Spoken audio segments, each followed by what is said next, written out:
3, 2, 1, go. So we just continue our route of trying to collect the items as we can. I think really just that powerhouse item is so important. The ability to just find like a warden weapon or a drowned weapon. And of course then get enough money for it all. Alright. With 2 chests, I'll take the detour for it. Because there was a higher chance of equipment and still a decent amount of gold in worst case. Which we got worst case, but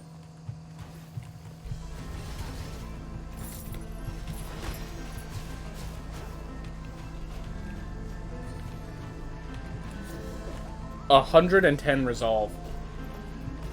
I mean, I need the Amaterasu's son, but definitely the resolve loss is going to hurt. I believe. Gained less max health because I had lower max health to draw from. That was unfortunate. Alright. So at 90% resolve, I'm not sure how far we're going to be able to handle the Kerguelen Plateau. But with... I just realized I picked up double Amaterasu's Son with Fireball as my spell. How's it going, Lambo Droid? Glad to have you both here and not here. I'm assuming you're here, but you're not going to be able to stay.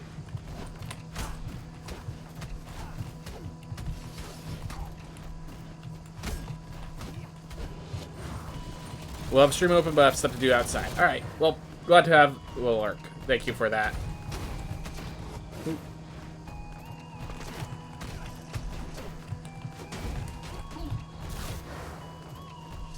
Alright. But yeah, take care of your stuff, man. Gosh, I have some stuff I need to take care of myself. Huh. Oh well. Take care of it after the stream.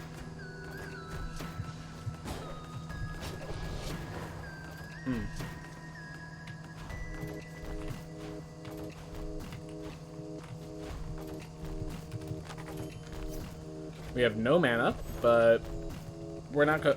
Honestly, I need to find a new spell now. We have the revolver as a new weapon, but I need a new gun.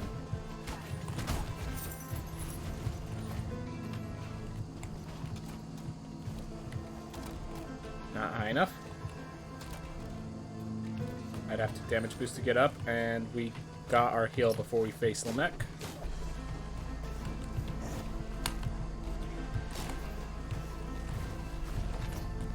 Alright. Not the equipment we wanted, but at least it's out of the drop pile.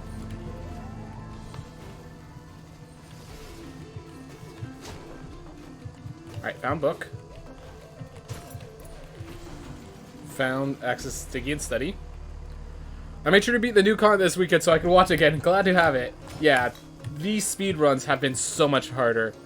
How good that new boss, the main issue is that in a speedrun, we're not at a high enough level, so the fact those ads are really hard to kill, and that that boss is getting out of control really easily, but like I enjoy it. I definitely enjoy it. And like the new Prime bosses, Prime Nama is a lot of fun.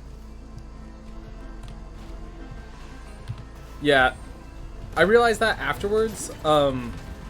Like, I just grabbed it off of instinct, because I know Amaterasu's Son is, you know, supposed to be a good relic. And it was, after I grabbed it, that guy was like, wait, this is the character that has Fireball as a spell. So... yeah, no, I don't like that I got double Amaterasu's. I just happened to run into it. Like, it was only doubled. And, you know, that's actually a conversation. There's a lot of relics that you can't double. If you would find the double of it, you instead find one, and then later you would find a special relic that... a different relic, basically. But, how do I say it? Maybe Amaterasu's Son should be like that.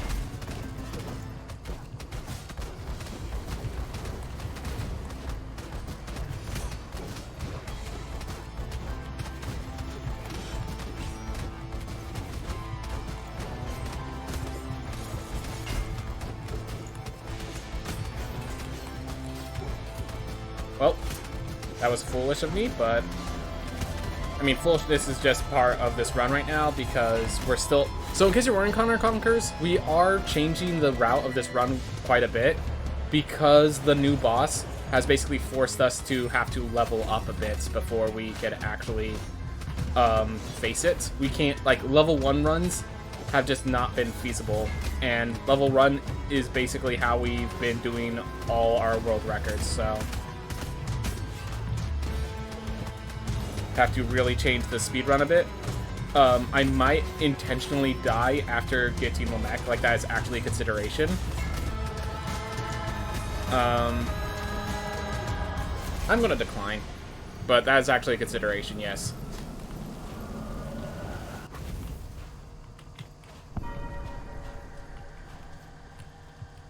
Alright, whatever. But yeah, we need to collect a lot of gold. And, like, we have our leather weapon. We're hoping that as we go through the Axis Mundi, we're actually going to stop for chests. And we're hoping to get the Scholar Cape. Yeah.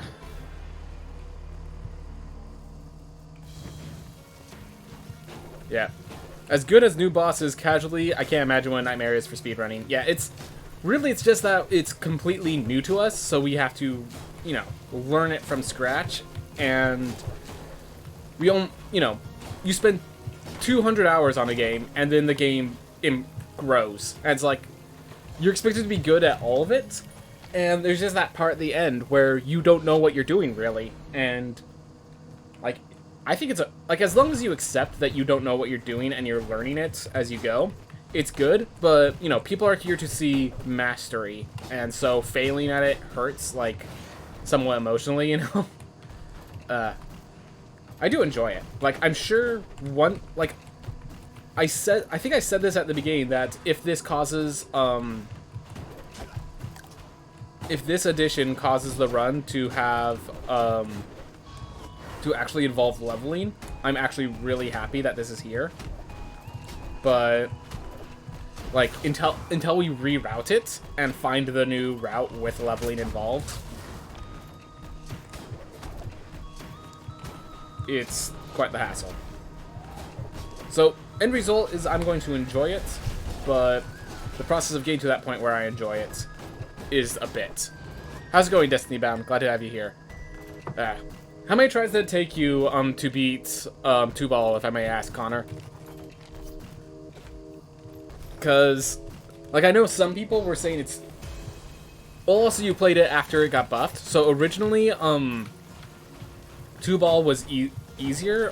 Their spawns didn't have armor, and people were just one-shotting the boss's spawns before... Well, I did on New Game Plus. You're not alone. Don't you worry about that.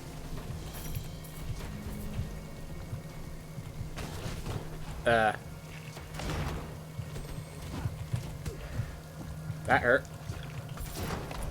Blobfish are now threatening. Oh my gosh. Well, we now know that these are not fairy chests, which means it could be an apple, which is worth the while. Yeah, I don't think boxing gloves are really where I want to be. I have the best sword. I would have really liked if it was a spell, but... Because, yeah, we're looking for a new spell. We're looking for... I will probably take new talents because it will increase my resolve as a reward. A lot more chasers than I expected to have to face.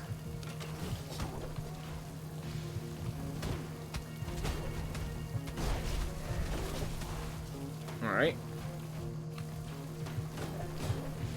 Probably about 45 minutes worth of attempts. Yeah. Oh yeah, that new area. Yeah, the way you have to unlock him and all that. You're right, that is pretty tough.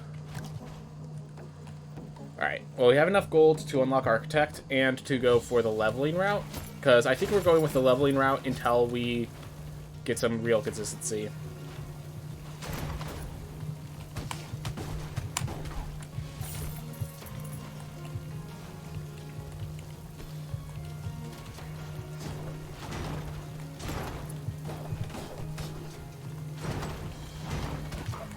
Silver chest. That means it's worth.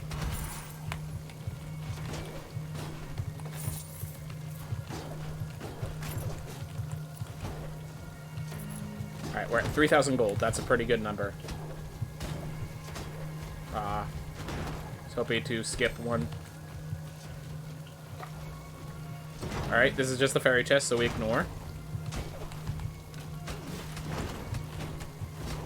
Oof. Ooh.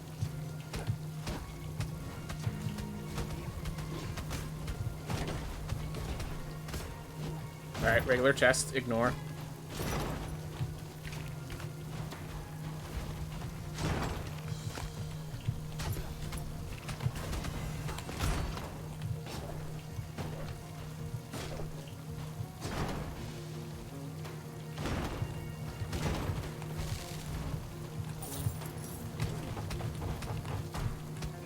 Did I not collect any of that money?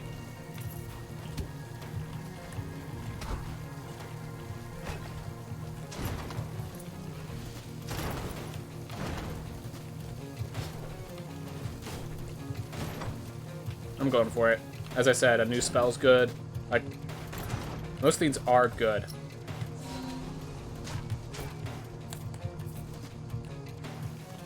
Oof.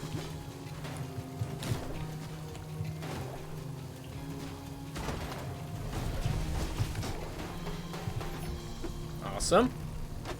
Warden weapon. Okay, awesome. We don't have any capes, but we have all the rest of it done. I'm doing alright. Start a new Steel Soul run on Hollow Knight. I managed to get a full mask before reaching Green Path. That's awesome. Yeah. Isn't that the trick to rise to the new challenge and have fun? Yes, it is. But it's just like, it's one of those things that's... People are here to watch it at the peak of the gameplay, so having to fail and learn and rise to the challenge, like, to not already be at that challenge, to have to rise to it kind of feels like I'm failing to the viewers, in a sense. That's all it is. But yeah, no, I do enjoy it. Do not deny I enjoy it.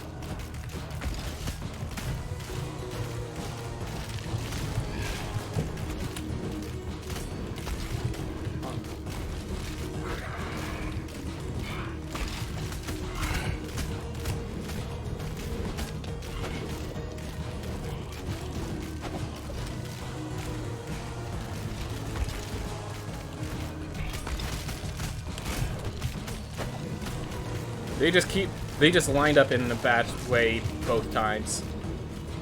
Like, to throw out that bone and then immediately have a like projectile attack there is like the unfortunate thing that you're trying to hopefully avoid, and it happened twice during this fight. So that was really unfortunate. I'm really glad I took the apple to heal up instead of trying to increase my max health. Went for safety, not for greed. And it turned out that was necessary. I don't think you should look at it that way. One of my favorite viewing experiences is watching a master figure out a new problem and their approach versus mine. Glad to hear it. Glad to hear it. Yeah. Unfortunately, the first part of the approach is... leveling, like literally just spend some time getting stronger instead of just getting good. But that being said, with those spawns, it seems like we are coming to like a consistent strategy of, at least I've noticed that like it worked well when the spawns occur. When there's the main issue with that fight, if you want to explain it simply for people who haven't played it, there's a possibility of both having spawns, plus like these falling dagger attack, plus whatever attack the boss itself is making. The end result is that it's possible to have as many as 3 attacks you're trying to avoid at once, and that pile-on causes issues. So, like, I found that one... he spawns the creatures. If the daggers appear, just get as far away from the boss as possible and just focus on killing the baddies. Alright, well, we have to damage boost for this. Hopefully we don't die now. We do only have 70 resolve, so we have lower max health, plus, you know, low health.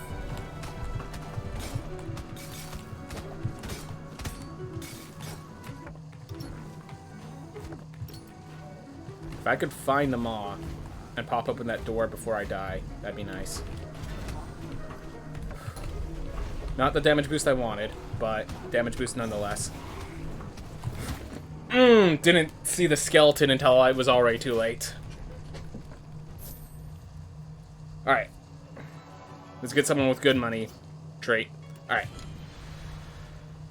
Not exactly the best traits, but it has things that will give me money. And that's what I was looking for here, because I need to make sure I gain enough money to deal with the fact that I'm locking down the castle.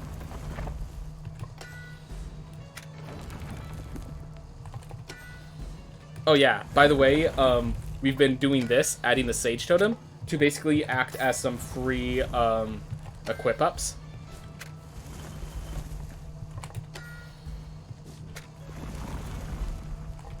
And while I do want to get intelligence up, the fact is I have a warden weapon. I need to lean into that.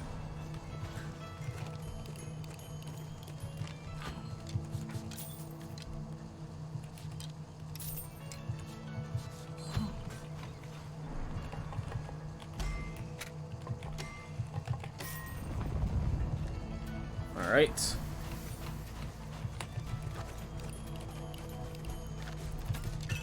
Lock it down. I still have plus 5 gold. That's good. Alright. It looks so odd not seeing the private version of this fight with his minions. Yep. Does the speedruns include the Pizza Girl, locking the castle, or both? Generally just locking the castle. Pizza Girl is quite expensive, and you need that money. Like, nowadays, we need that money for upgrades. The optimal route used to involve, like, literally just doing it in one life and never locking down in the first place, so... But optimal, to put simply, is not always available. Alright, let's do this properly. There we are.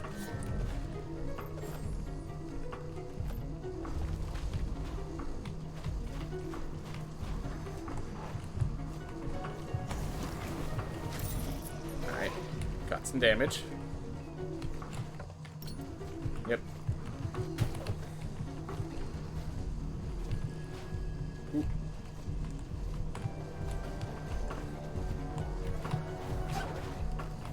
Go here, grab the lily. And yep. Active damage boost for anyone who's wondering. So I do like the Pizza Girl, like, as a character. And when I first started these runs, it was before the Architect was actually released. So the Pizza Girl was our way of locking down the castle. But those days are long gone. So Pizza Girl has not made an entry since. Great. Alright, remember, there's one up.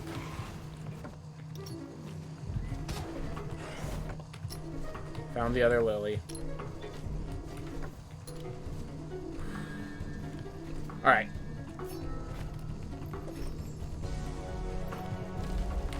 I'm going to use this to increase my resolve again.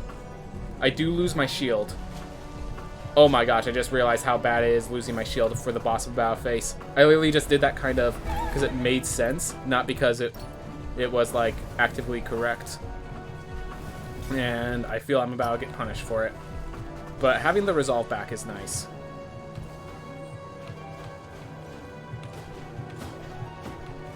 $113 million gold. That's impressive. Yeah, no, that's impressive. Alright. I'll recharge my Coleus shell in here. Nope.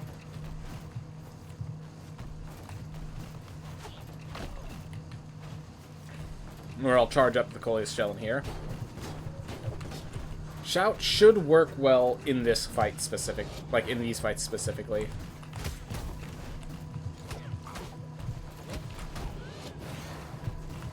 Alright.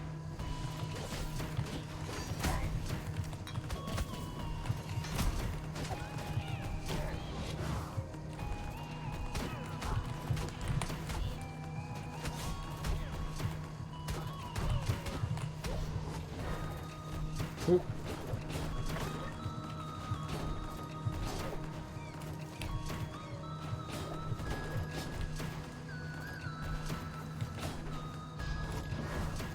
Alright, we're a little behind schedule, but it shouldn't be too bad. We have a warden weapon now.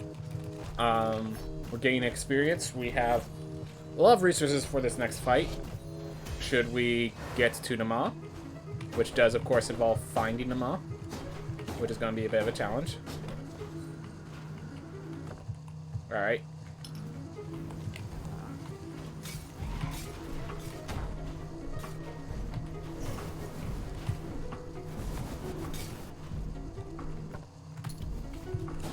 Oh, hold up. There's a free chest right here. Get myself more equipment. Ammonite weapon. I don't think Ammonite actually has more damage than Warden weapon, because the goal of Ammonite is to increase your survivability. Oh my gosh. You know what? Let's grab it. Increases my intelligence, and against the mob, this actually destroys the lanterns, which might make it really potent. Where am I going next? Up. Alright, got it.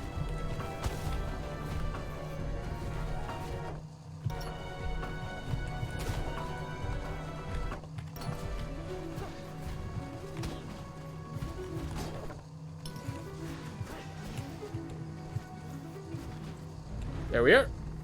Just to ask, are all the rooms the same layouts, just in random position every time, or are there certain rooms that stay the same? Yes. So, the positioning of all rooms is always changed, and when it's choosing what rooms to be in the area, it's essentially random. They have like a pool of like 200 rooms that they pull from, and they just kind of latch them together to make a living, breathing castle. The only thing that's consistent is the, I'm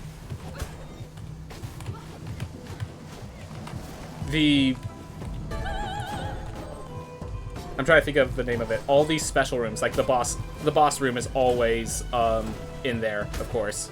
Stuff like that. Like the boss room always exists, though the location of the boss room is random.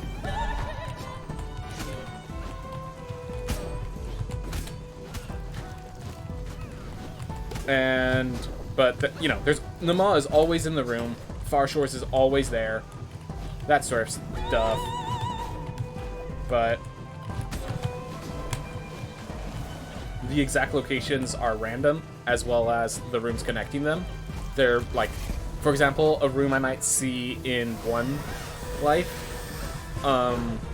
just might not be there the next time. Just like the random connector rooms and such.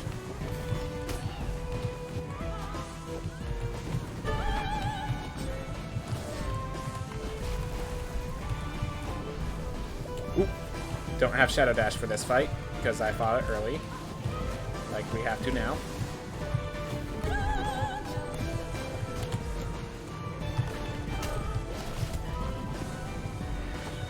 Oh, I just used my Coleus shell. I didn't even realize I had it for that long. In case anyone's wondering, those lanterns do not get destroyed by the Psalm.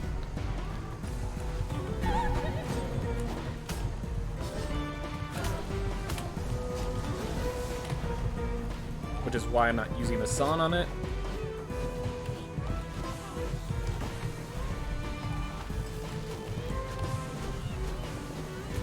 There we go. And that's Nama. Full health kill. And we have enough resolve to pick up another heirloom along the way. Alright. So now we go to Enoch. Once Enoch's gone, we climb the Sun Tower. And we just keep moving.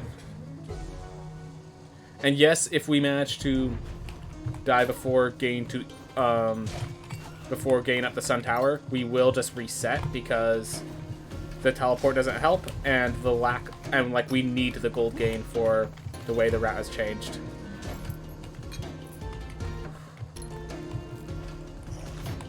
There we go. More equipment. Nope. Nothing significant. You know what? Let's try it.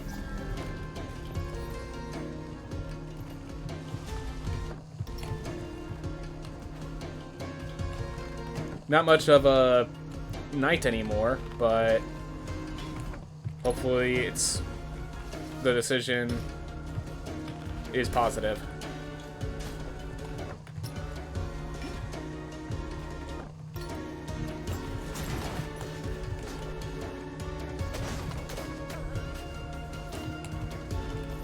There we go.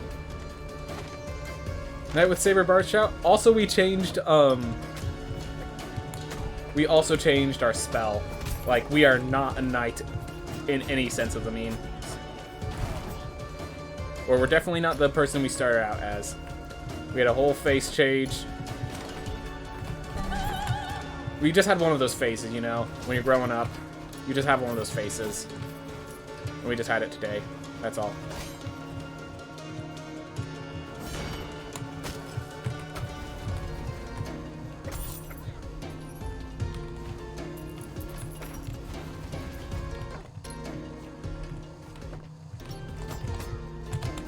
Oh yeah, we have muscle weakness. I'm like, why are these guys not dying? Well, thank goodness for my armor up.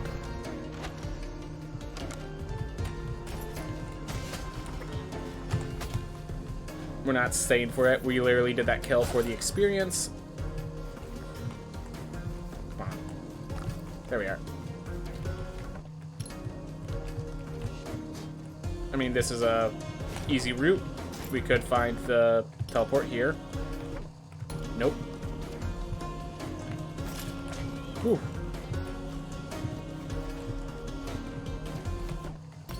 Alright. Well, we've basically had a straight line this entire day.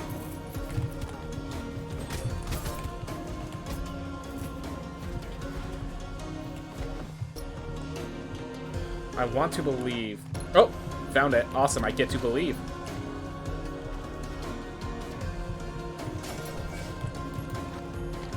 $288 health.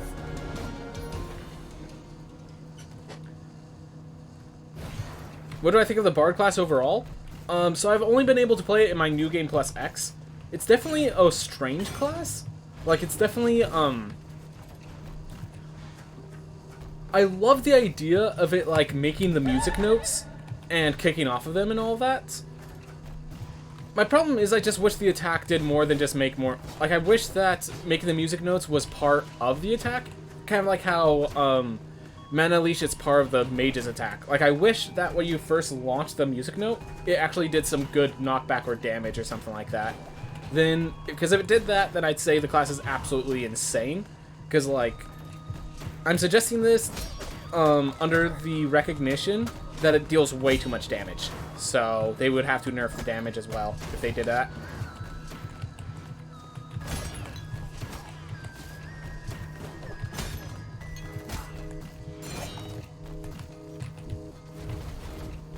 No mana, eh?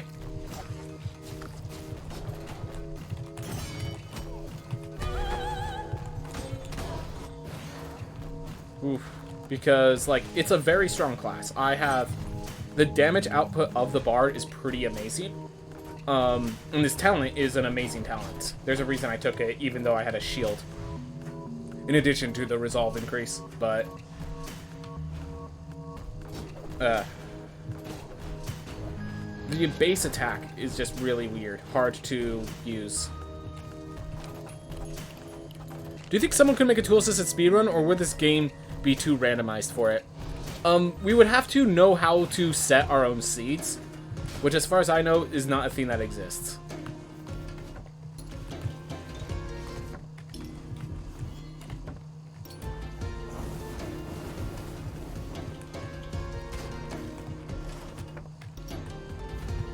And, like, we don't know yet how much...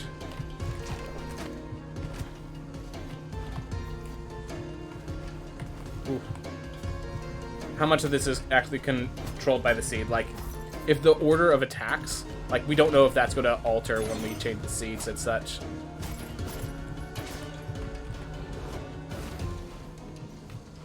Because there's a lot of feeds that, like... you know, all things in computer programming is pseudo-random, not random. But we don't know how much is just decided by that seed. So it's like, if we could absolutely control the randomness, that'd be fine. But if it's like it sets what attack that the boss uses based on, like, I don't know, some other seeding thing other than the seed itself, then we're in trouble. Then I wouldn't know how we'd do it. Also, I'm not really a tasser. This is just my understanding of it.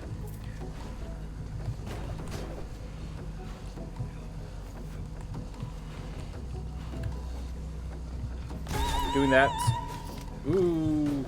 I was literally just doing that to break those spikes.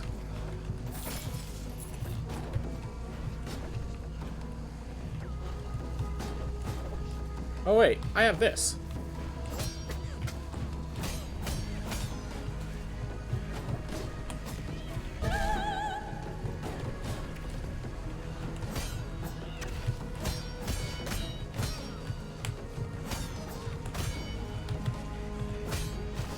Ah, barely mistimed it.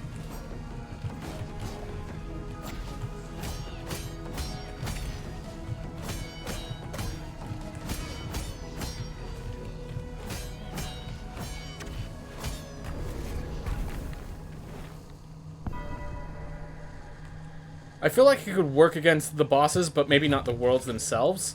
The worlds themselves are all based on a seed, so if we could somehow control what seed is placed, we could control it through that. So, went to the wrong area. That's okay. Get ourselves a chance at some meat. Whew. Alright. But yeah, I think, like, a task... First off, we need to let the game finish. We need to actually let the developers finish the game before we really talk about tasking it.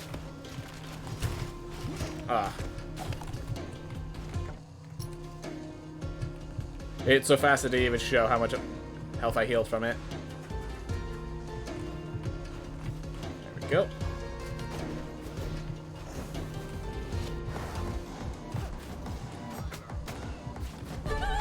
Awesome. Good to know. Maybe not the best spell for that, or the best moment.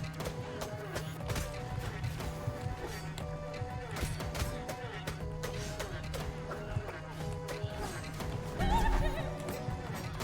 the very least, it made those scenes negligible, even if they were all in positions where I couldn't really use them.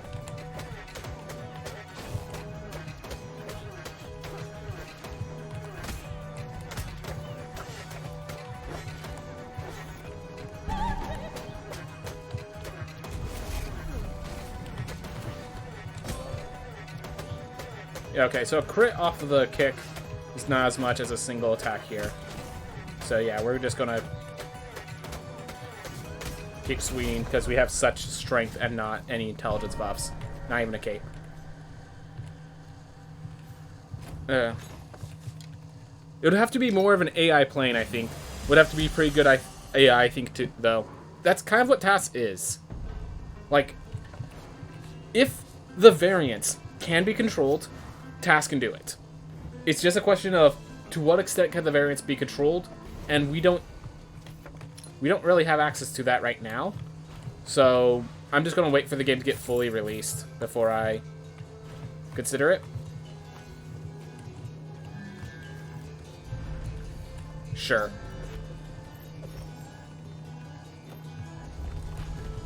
Alright.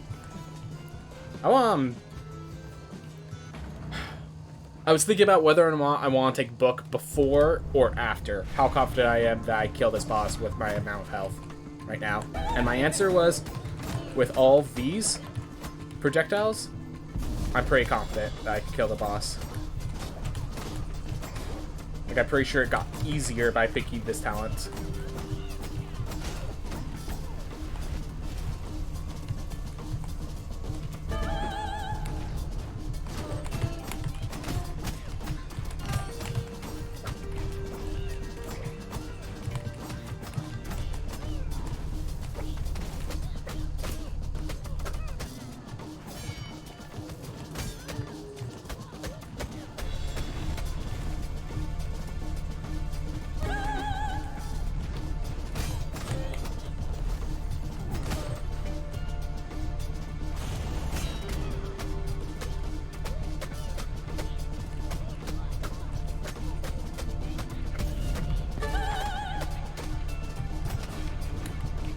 Oh my gosh.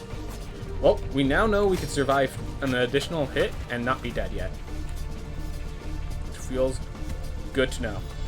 There it is. Alright, no more getting hit.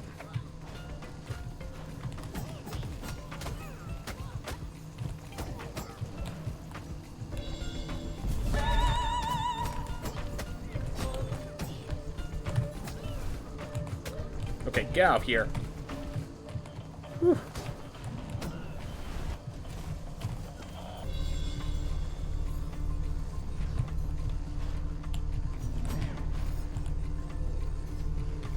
Playing safer than I usually do because I'm used to having different attacks and talents, and I really do not want to die here.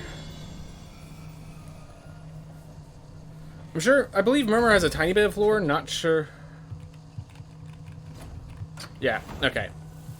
I have to, I'm going to focus on this fight, and I'll talk about the lore of the game in just a bit after. Because if I lose focus here, I could die.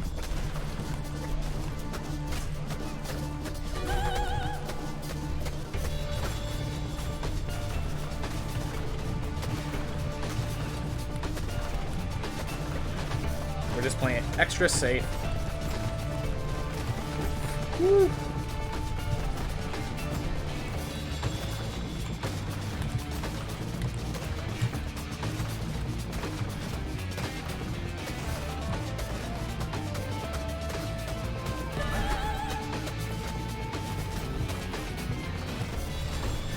Woo.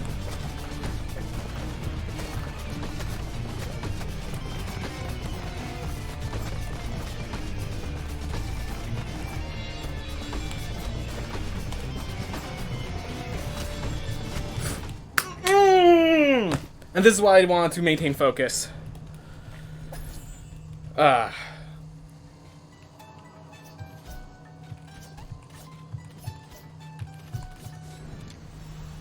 Oh, God.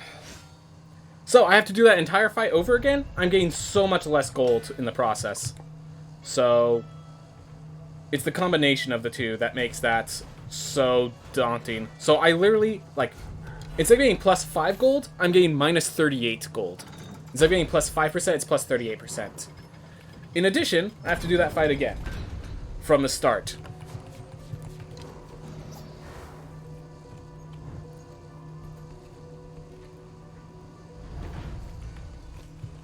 Alright, that being said, we do have our damage really high.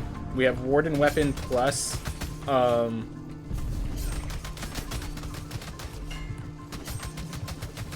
we very much have no magic benefits.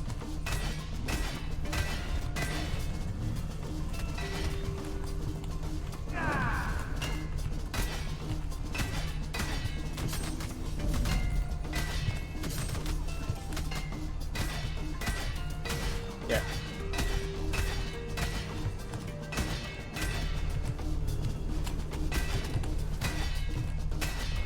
A lot of close calls there.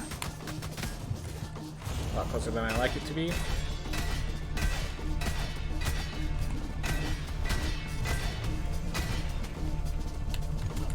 Alright, well, there's the damage.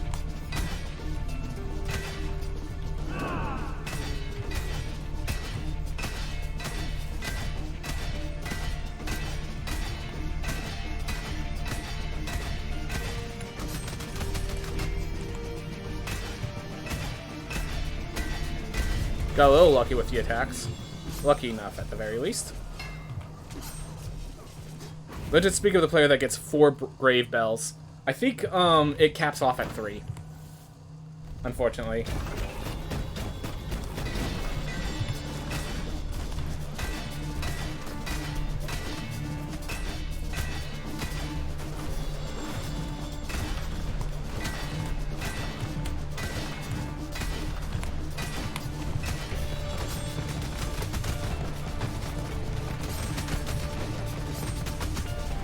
Did you see the screen lag as I tried to do that dash attack?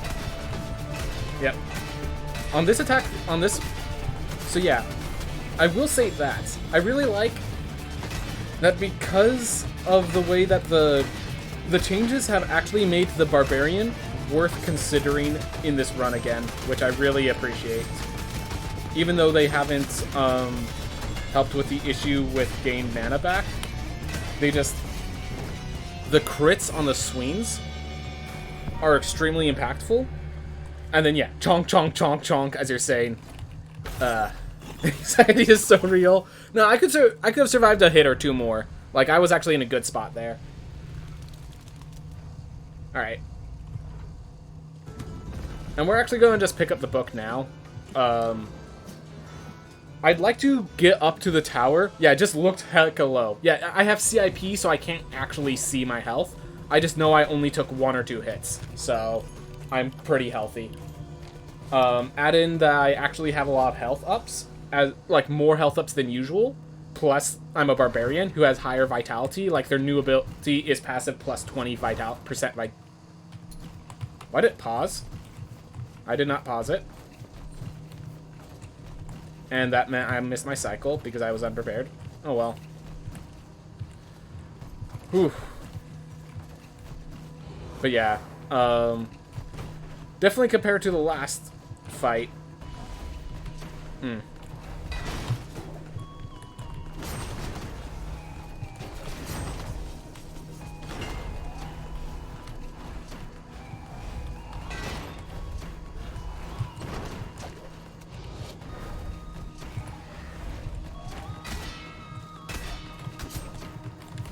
A little too aggressive.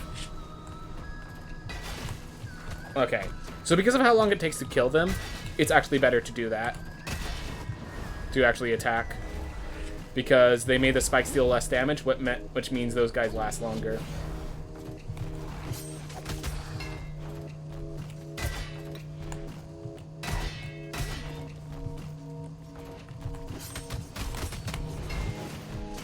Ooh, long comments. I have to wait till there's a good point for me to stop and look at them before I pick them up. Alright. Well, I'm gonna head off. Hope you have a good rest of your runs. Thank you very much, Destiny Bound. Thank you very much. I will have a good rest of my runs. If this ever supports mods, the first thing I'm doing is changing the barbed swing sound to the Berserk Sword Clane. I think they plan on supporting mods, they just don't really, like, they had to use a new system to do a lot of the programming on this, so they don't know how to add mods in. So they're like, well, if the community figures it out, we're more than happy to support. Like, I think that was kind of what they said, if I remember properly. But, like, I know Lament of Zors was modded, and that was like a huge mod of the previous game. Well, we're near dead again. Because, yeah, in this area, 2 hits means near death. As a Barbarian, we probably could take 1 more. And there it is. Yeah. Well, we definitely cannot take any more.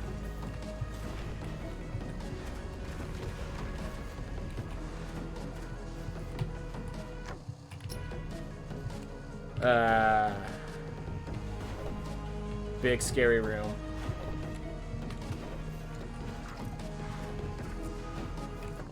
Keeps... Oh my god, this goes all the way to the top. No wonder this is a big scary room. Alright, I'm doing this to reset those 2 chasers. No more mistakes. Get out of my way. Alright, well. Guess we are keeping the castle locked. You know, I just realized the Grave Bell could have saved me and I wouldn't know. The transition from the boss music to the guitar riff when the boss dies is very satisfying. Woo. So this boss and the Barbarian do not mix well because you have to jump a lot. Which I'm showing by, of course, not jumping at all. But trust me, you do have to jump a lot in this fight. And spinning attack doesn't exactly complement this fight's arc.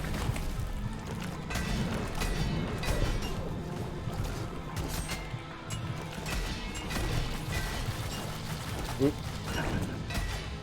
easy on myself. Who knows? Maybe the Grave Bell triggers and I'm actually just fine on health.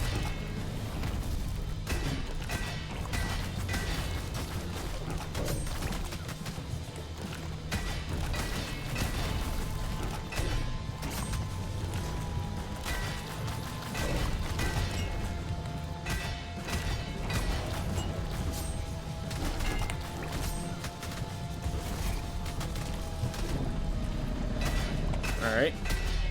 Daily compliment for your nice runs and compliment gameplay. Greens from Germany, can't watch. Thank you for complimenting anyways. I do appreciate it. These are old comments by this point. The person who can't watch is already gone. I apologize that I couldn't read your comment in time. Thank you for the compliment, however, Oliver Ebbing. If you ever come back to watch this. Woo.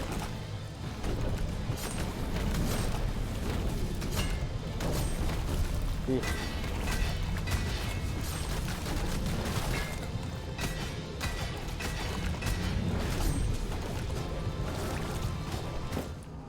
Okay. That's okay. I'm surprised I got that far with the Barbarian anyways. Alright. Oh, you're writing a book right now. Wow. Okay, and we have no playable characters except for another Barbarian. Well, I showed that the Barbarian can do it, so... Still watching. Alright, glad to have you here then. Glad to have you here. Alright. So this is something someone else suggested I thought was actually a pretty cool idea. So now that we want to go strength build, we just go strength build. So with those two upgrades, we can now buy even more strength.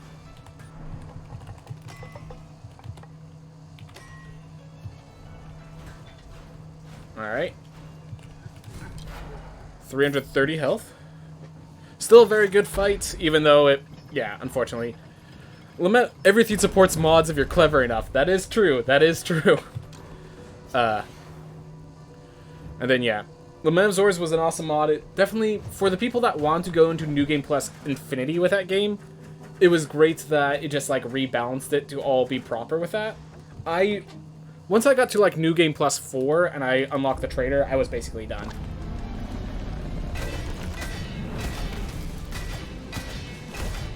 Mistimed.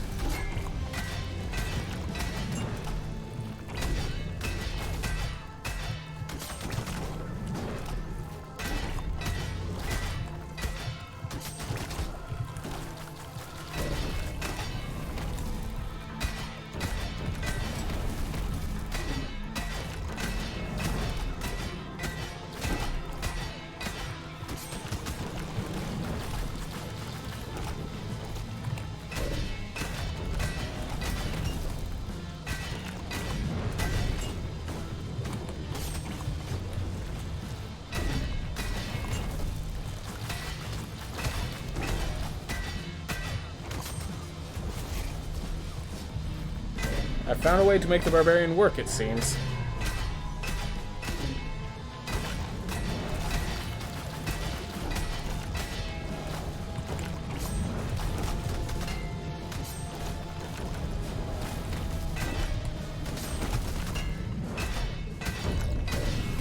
Ah.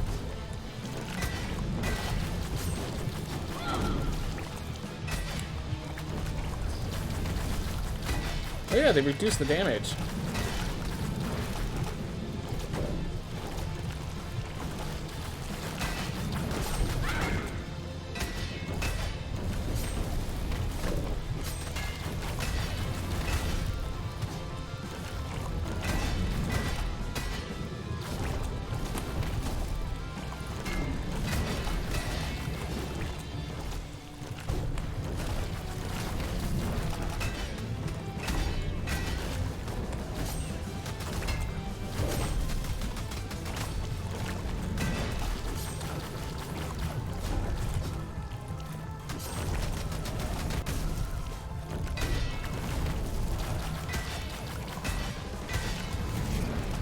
There we go. We actually did it with a Barbarian. So in case you're wondering, when the fight's over, all damage is nullified, and that still recharged my shout. So that's why it was actually a smart move to do that. I'm going to be honest, that wasn't completely intentional, but it was a smart move nonetheless. Alright. Whew. I once tried using Spin Hammer on Irad to protect against the Cursed Chasers. I countered that by never doing the attack the whole fight. Sounds about right. Sounds about right. Alright. Well.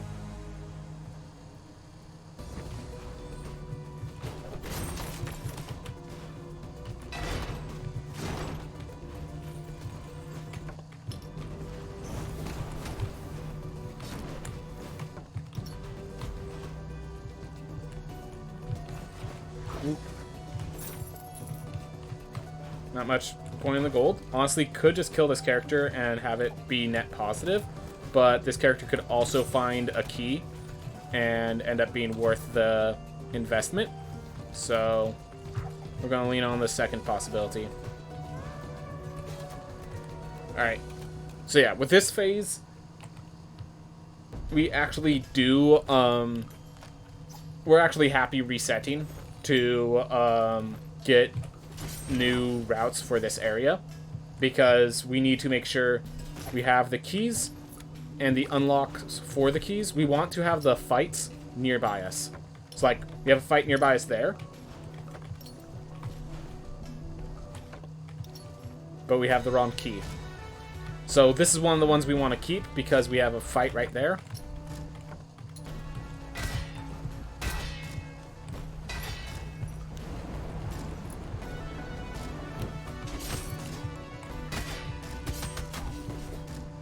Clear that up.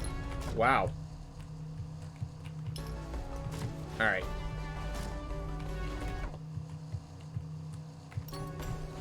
I'm gonna grab this key, because if I run into the pearl key door, we want to just pop it open the moment we can. And I'm alright losing max health to take care of the issue. Alright.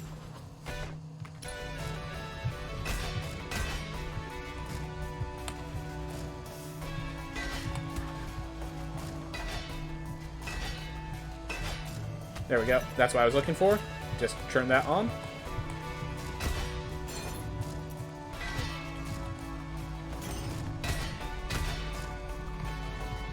Really place those guys in daunting positions. Alright, below us. Bubbly fish are actually threatening. Don't let anyone tell you otherwise.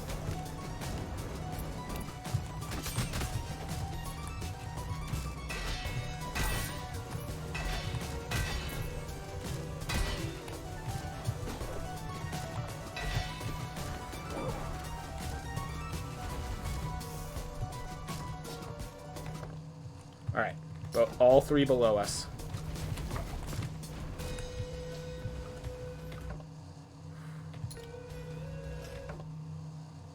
We'll circle around, I guess.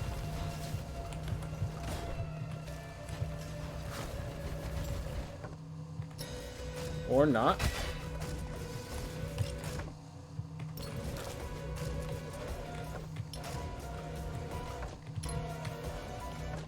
Alright. Found the Onyx Key. Let's go down. There's a teleport at the very bottom of these rooms. Of this area.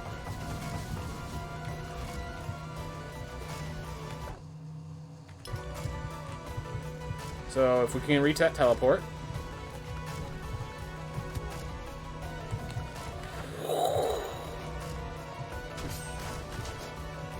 Well, we reached the teleport.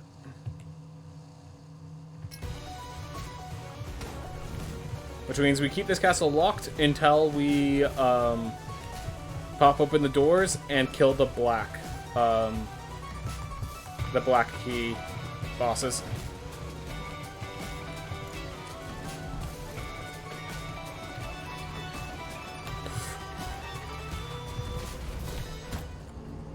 Thought I could have dashed under it. I was saving the glowing ember because I was about to pick up another key, so... Alright.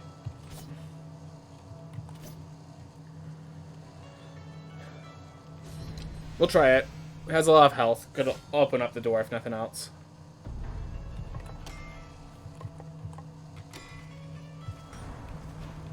Alright, well, we're just keeping the doors locked. Or the castle locked. Bloodfish is the game's OST is really good. Yes, it is. Bloodfishes are really fit the game's sense of humor.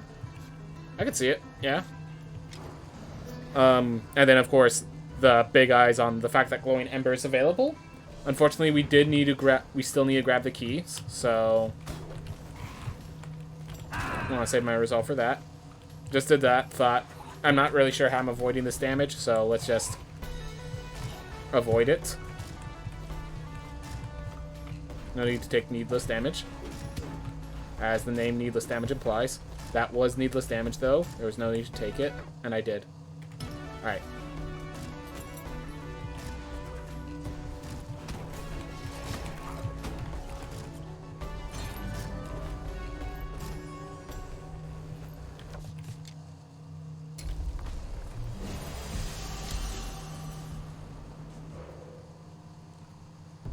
Got the black key. Here we go.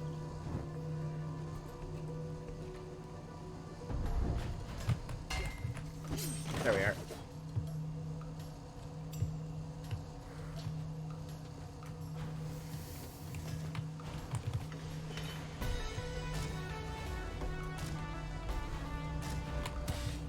Beautiful.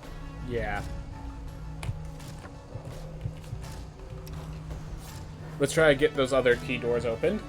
I do want to open the pearl door, though unless I get it on the life that opens it, I think I'm going to allow that to be abandoned for the other, to try to find a better teleport.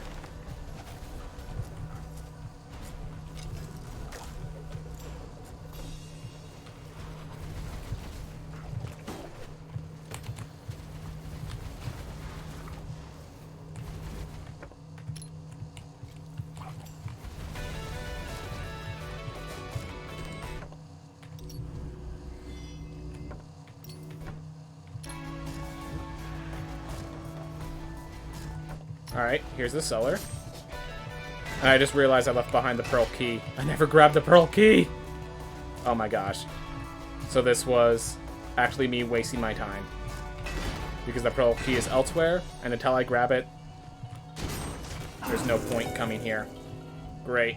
Well, I have the damage boost at least.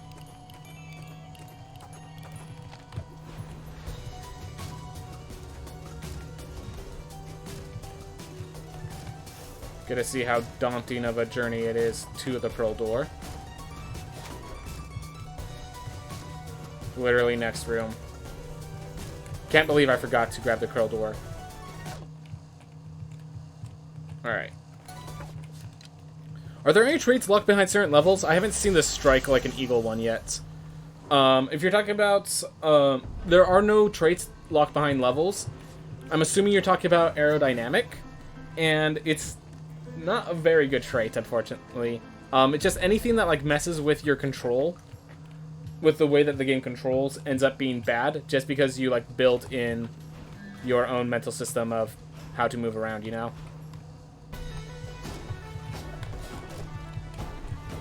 Can't believe I forgot to do this. Alright, now we go through that whole ordeal again.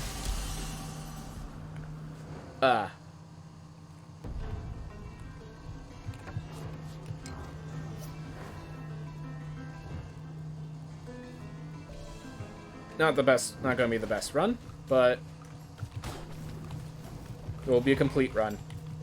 And sometimes that's all you have to do. Killed the re-risen. Cool. Gain some experience, which increases my vitality.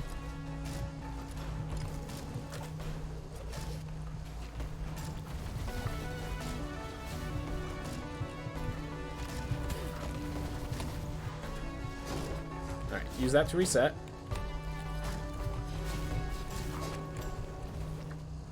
Yeah, it's not too threatening once you get through the first few rooms.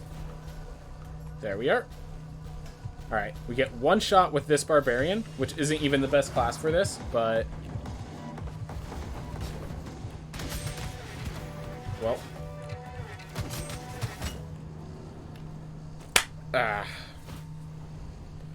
Alright, I'm back with a couple of hot sandwiches and an ice-cold cider. Now I'm ready to watch some speedruns. Congratulations, because we just got to the point where the speedrun starts being less speed and more survival. So hopefully you're okay with that.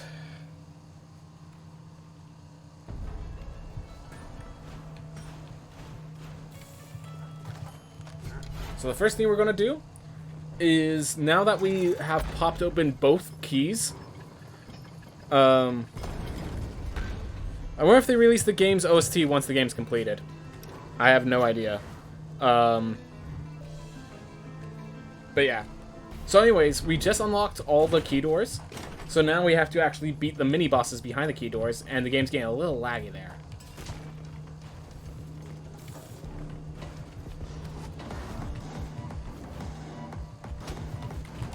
I just realized, because of that, oh.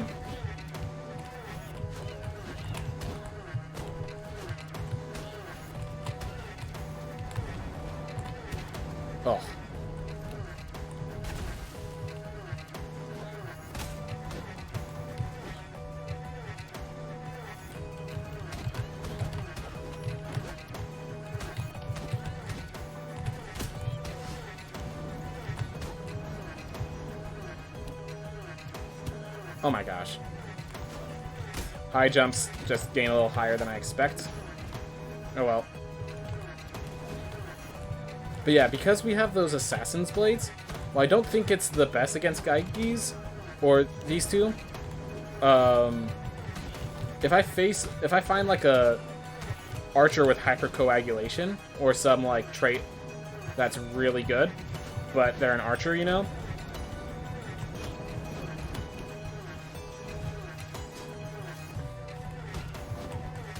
I can switch out the weapon.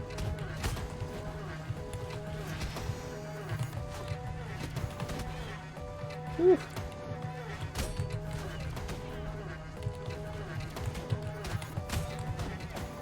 Get something worth being too aggressive there.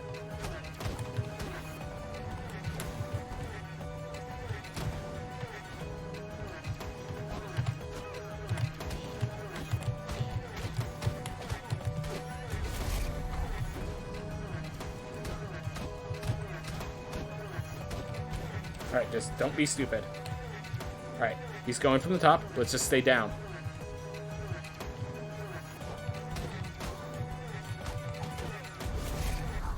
There we go.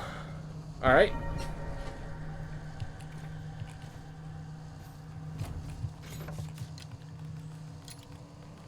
Grab that. Alright, so that's one fight done. Now we try to go for the other boss. We're not going to make it. Let's just be honest. And then the question is, do we reset? Because it is quite the trek to the boss. But it is a trek that I have learned. I have become pretty consistent at completing.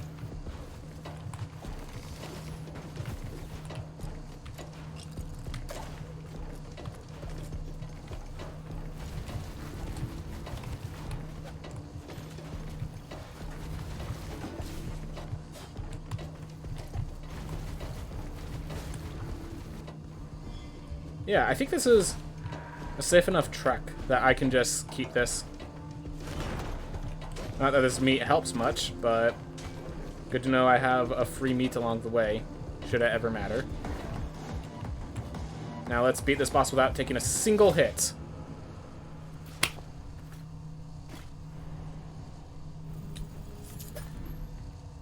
You know, I couldn't have timed it better. I don't think.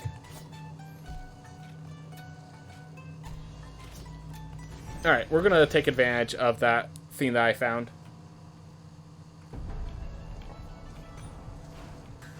Because there was no real playable classes there. So what we're doing is we are grabbing that Assassin's Blade that I found. And then once and then I'm heading down. to that area again. Gonna take me a little bit.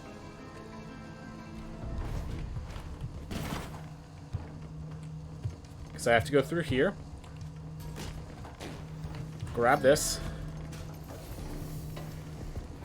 Then I have to return to main menu. And then we have to go back.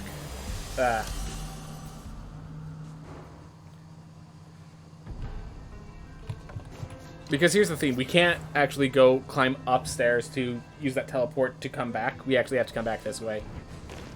Alright.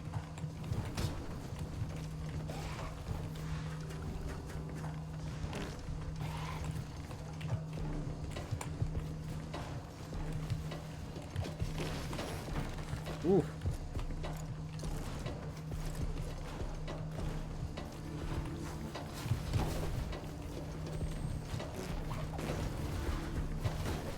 Use that to reset.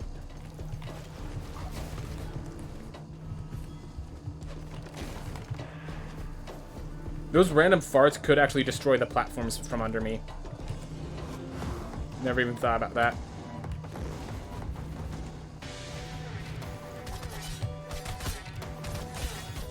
I know I can't really attack while staying on the ground because the attacks do.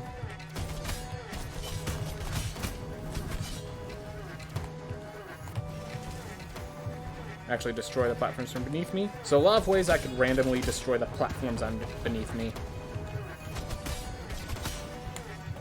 Ah, thought I had the jump still. I was incorrect.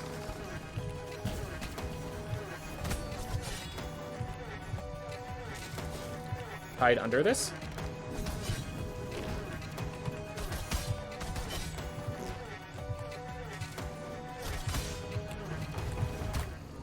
Well.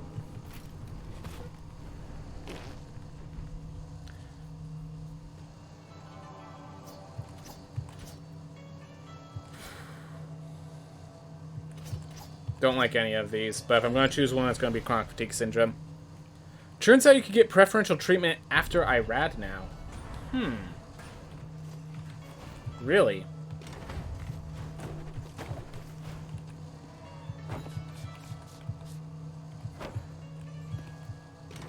Well, assuming I purchase things properly, you can. Ugh. Those random farts could destroy me. Best Crow of 2021. Yes, yes. I saw Mindful... Oh, Mindful had a run? Nice. Good for him. Yeah.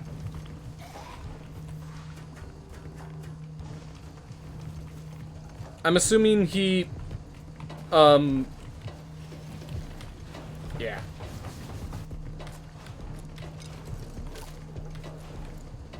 Oof.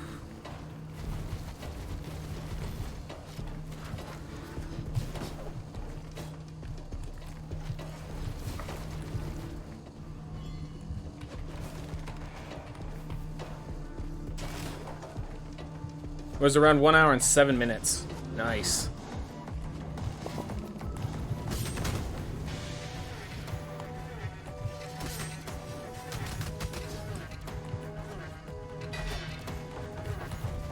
Oh.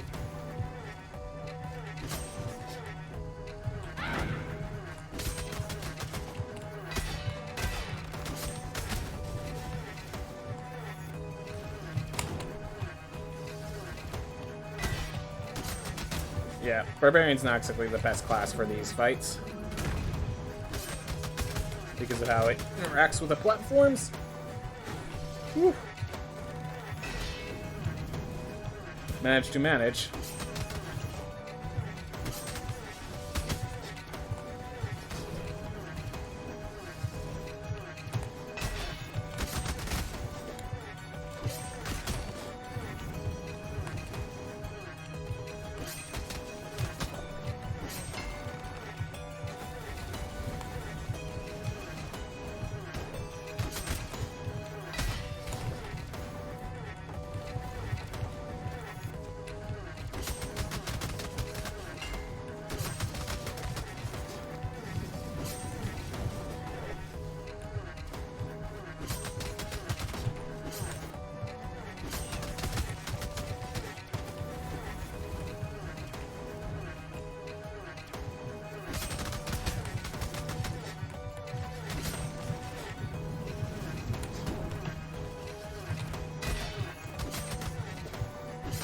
One more ground attack, and I get another spell cast.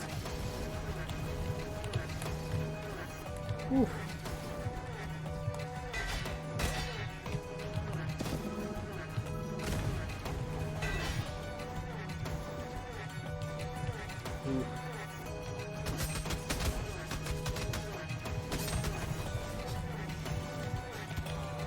Oh.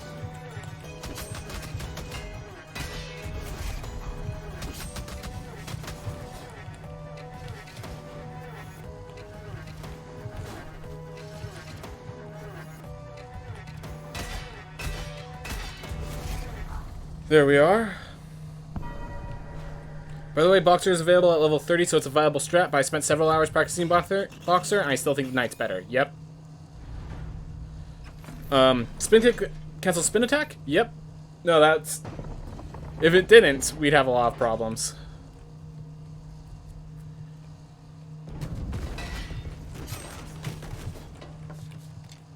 Alright. Well. All we have left is somehow beating the final boss with this character. We have one... After this character dies, we can grab the next. But... we really want to do this more efficiently. We really want to beat this boss on a more consistent schedule. I would start training intelligence again now that preferential treatment is available. That's a good point.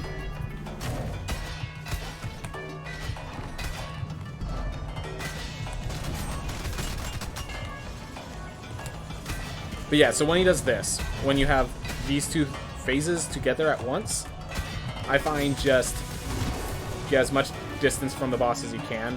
It ends up working out. And once they're dead, you can start wailing on the boss like so. But yeah, this boss, actually, Barbarian works pretty darn well.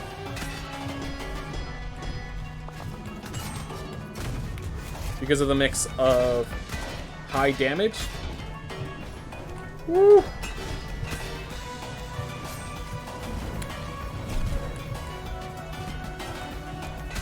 And the spin attacks which break the armor.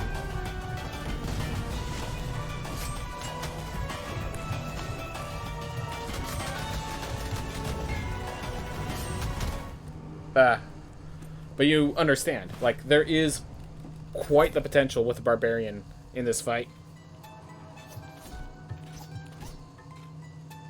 I mean, magma mass.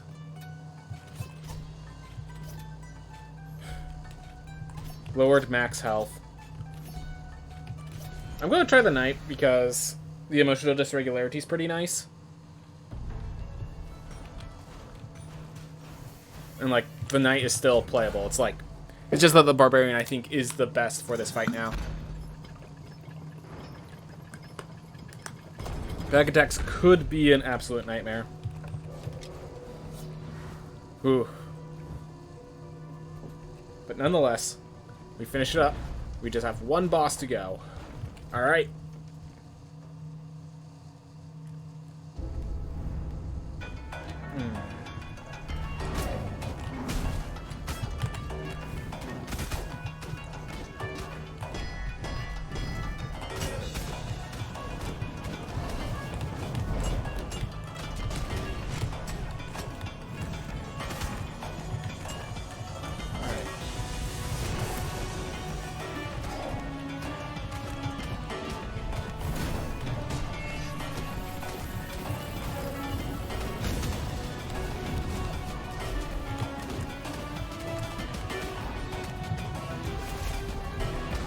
Perfect.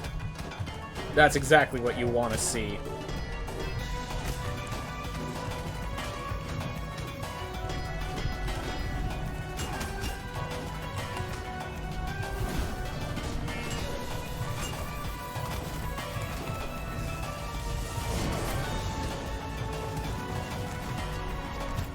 Okay, well, panic attacks did much worse for me than I thought it would do.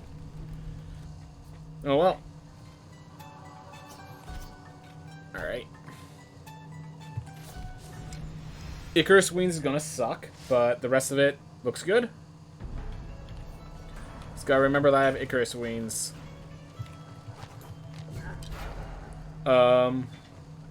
With fire and weird mushrooms, I could probably do pretty darn well against the mooks, but... So there's actually a question. Do we preferential treatment to get the perfect class? Or do we just assume there's so few classes to pick from anyways? We preferential treatment the spell. That's actually a question. And then if that's the case, what spell do we pick for this boss fight?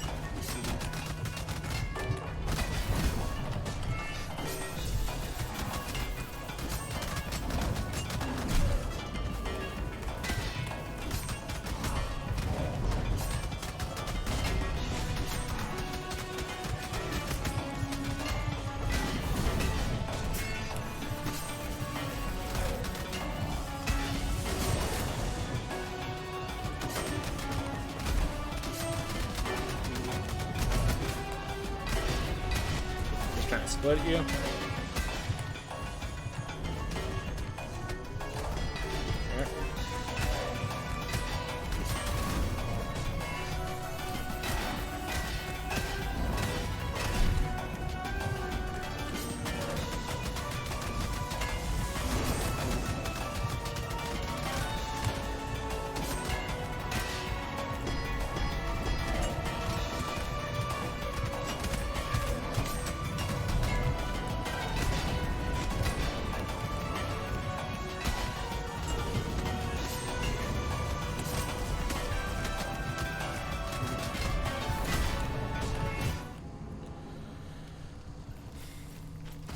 This spell costs 100 more souls. Ah, did not realize that. Good point, good point. Yeah, I can't think of a way to get 100 more souls easily.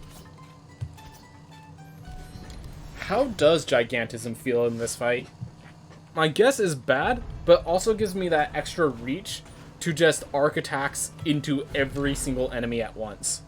So we're gonna see how Gigantism feels.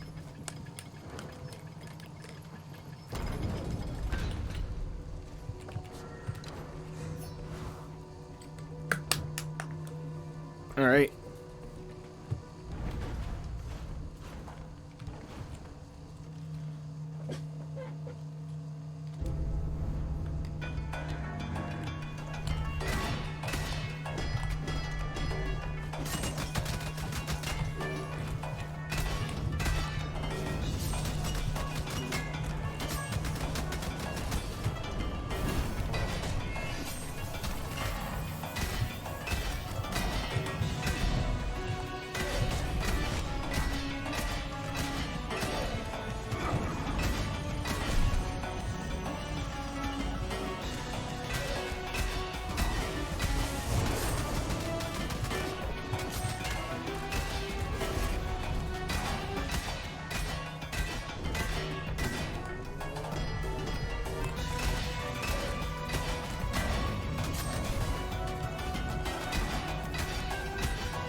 Get you over there.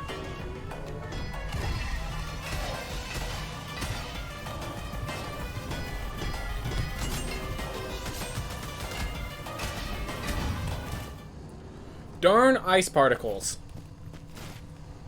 Darn ice particles.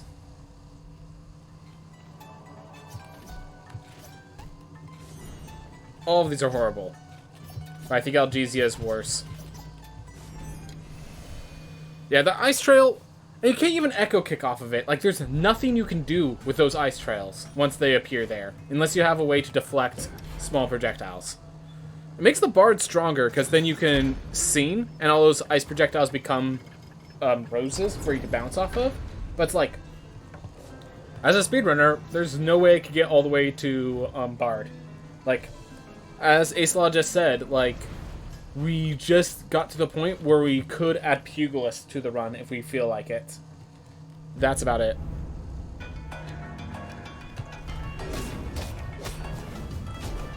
Would doing the Barbarian Scar be viable?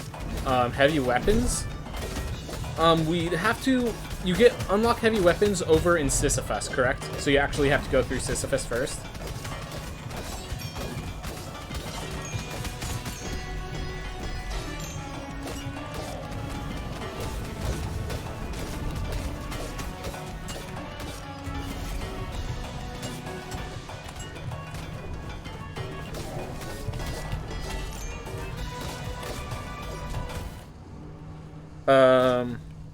It would take a lot of additional time, but we could, if we really want the souls, you're correct, we could probably get some there.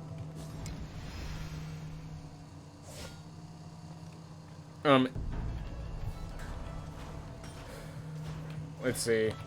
Because yeah, heavy weapons is a scar that takes like 15 seconds, and to unlock it, it would actually take longer to unlock heavy scar.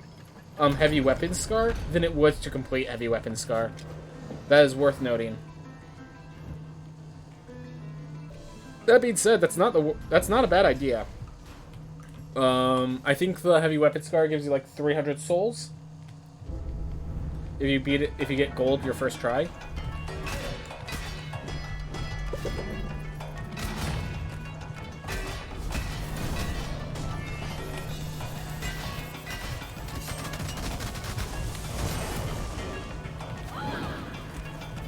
Strong talent.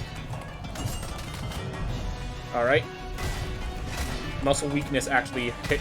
Both my hits were because I have muscle weakness as a trait, and I didn't account for it. That's sad.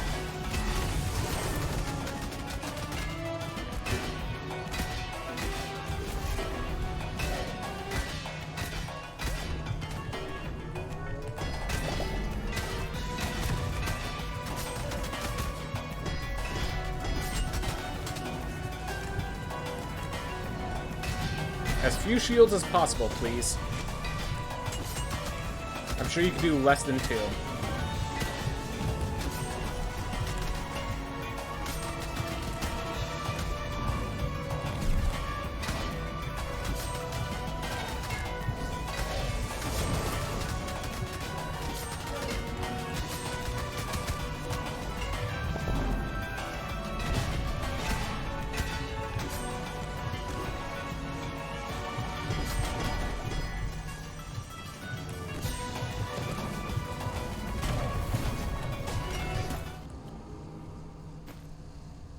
Yep. Muscle weakness just caused me to take some unneeded damage. Fireball's pretty nice, but we have another Barbarian that doesn't have a penalty this time.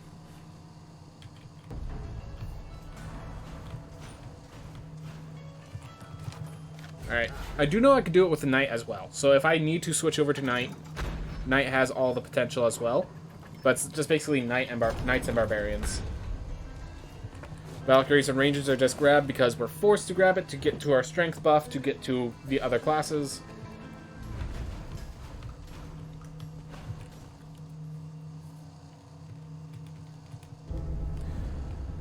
Oof.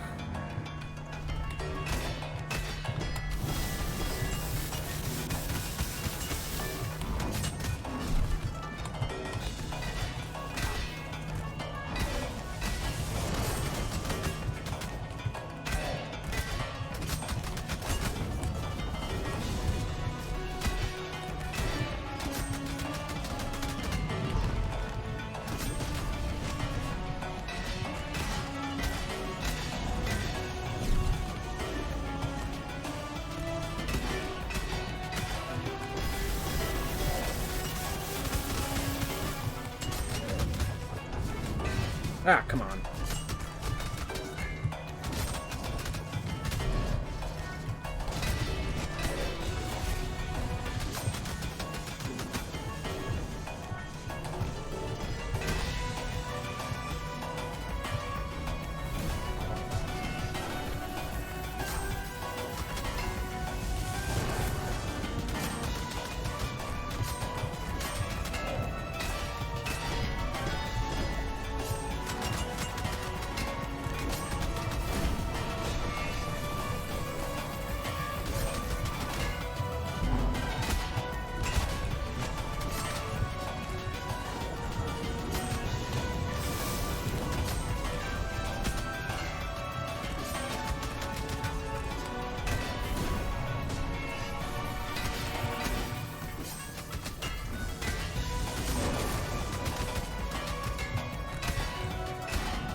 Tried to jump over. This is the final boss? Yes. Jared Mizell. So yeah, this is the final boss before, currently it's the final boss. Once the game is fully released, there will be a boss after this. But yeah, this is the last estuary. So, therefore, this is the final boss we face. This final boss, as you'll notice, I'm having a lot of trouble with. It's because this boss was added recently, and so I don't have as much experience facing it, especially facing it at low levels, which is why we're dying so often to it. So part of the speedrun is also just getting used to the damage this boss can do.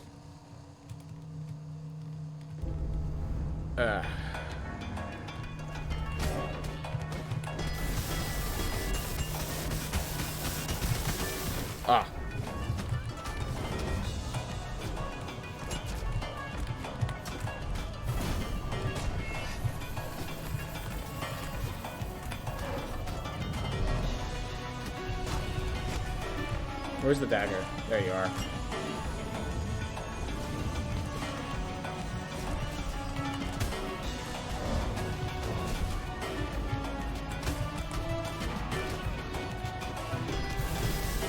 You'll fit just in time for them to send to the next wave. That's not good for me.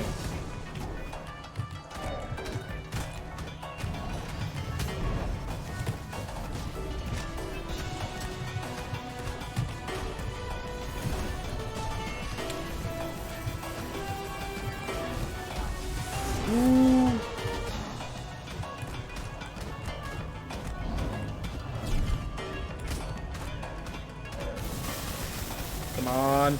No, split! Ah. How far from... You can't be that far from the split. Ooh, got a little lucky on the timing there.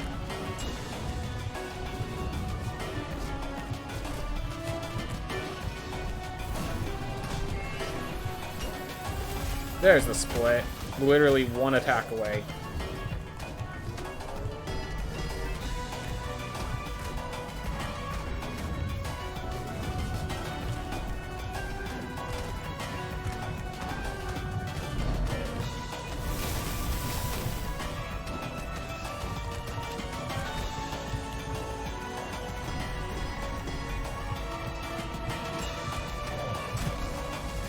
No!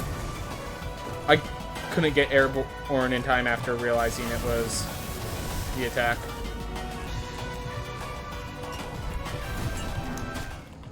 Now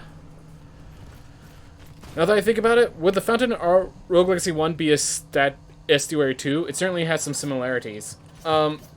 Estuary is a title more than, like, a body shape. Like, Estuary is not, like, these big hulking creatures. Estuary means they did something specific, in particular. They ate from the flesh of the Keen, and therefore became the Keen's Estuary. Hopefully, I accidentally pressed the button. Hopefully it has no effect. Anyways, the fountain, while it's built like something big and threatening, it is not an estuary because it has no connection to the Keen. Or at least as far as we know. I just want to say you may want to start farming gold more for speedruns after this. Yes, that's actually what... My hand was in the wrong place. This is me with more gold farmed during the run, in case you're wondering. Because we don't... There's not much space to get gold, really. And yep, shields suck. Shields suck. And we got 2 in the start. Yeah, not trying to be insulting, it's just like... No. It's legitimately a strategy that we've been trying to do to farm more gold during the speed runs, so that we have more breathing room for it. The thing is, to get enough health... Like, let me put it this way. The difference between... we need to buy, like, 10 or 12 vitality buffs to survive 1 additional hit. That's out of reason. So, surviving more hits is not within range. Now, dealing more damage is within range. That's what we've been doing. That being said, it also is reliant on what equipment we find. For example, on one of my first runs that I felt was pretty good, we got a drowned weapon, and that allowed us to have a lot of damage output. In another weapon, we had the entire Scholar set, and I managed to get really lucky with the gold. So that was another one that went well. This, technically we are, like, I don't know whether I would consider this lucky or not unlucky to get access to the Warden weapon, because it is only the Warden weapon, but like Warden is the best low-level Warden weapon is the best low-level item we can possibly find. It's just it's still a low-level item. Yeah, just what happens is sometimes you're attacking with the swords, and then you just attack, and you can't get out of the way because the sword's behind you. Really dislike aerodynamic. Yeah, a lot of diminishing returns to gain higher levels. Precisely. Once you get to like level 30, to get to the point where you can hit another where you can actually get significant damage output and survive an additional hit, you're probably going to be like level 50, which, you know, double the level for not even double the price. Not mentioned because of gold costs keep increasing between levels. It's not linear. It's not double the amount of gold, get double the amount of levels. It's double the amount of gold to get 1.5 times the levels, sort of theme. There is just an element to luck when it comes to leveling up. Gosh, hates this trait.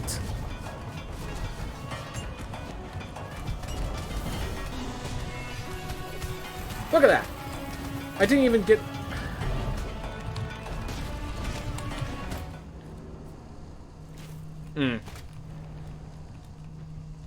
You need 5 levels just to survive one more hit. No, you need 10 levels to survive one more hit. Like, you just don't...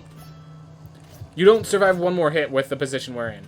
Muscle weakness killed me before. We'll try this because they have hypercoagulation. Hypercoagulation just kind of... Hypercoagulation breaks the rules. I would have much preferred hypercoagulation on Barbarian. That would have been amazing. But it breaks the rules well enough, I think we could do it with Valkyrie. But yeah, you start with 200 health. So, here's the numbers. Every attack deals 115 damage if it's from the boss, or 125 damage if it's from the ads the boss creates. You start 200 health, and you get 10 health per vitality upgrade. So you need 12 vitality upgrades to survive one hit flat out. Okay.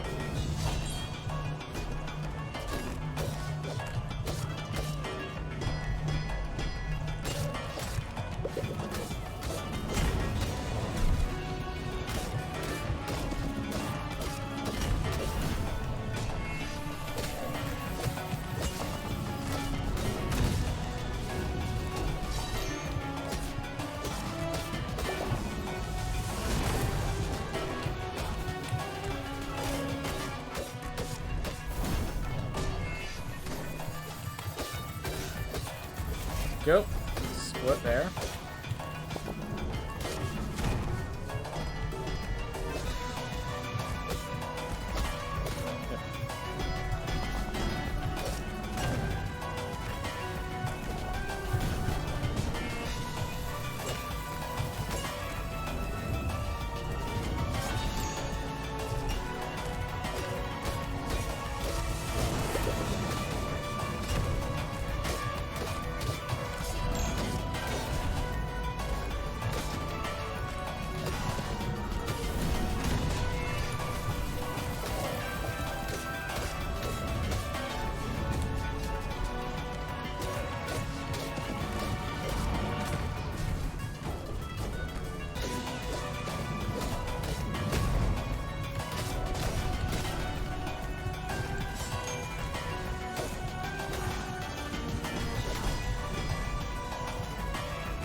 No! Oh my gosh. But yeah, hypercoagulation hits reduce my max health instead of my regular health. Generally, so as long as I don't get hit too many times directly in a row like that, I can actually heal up.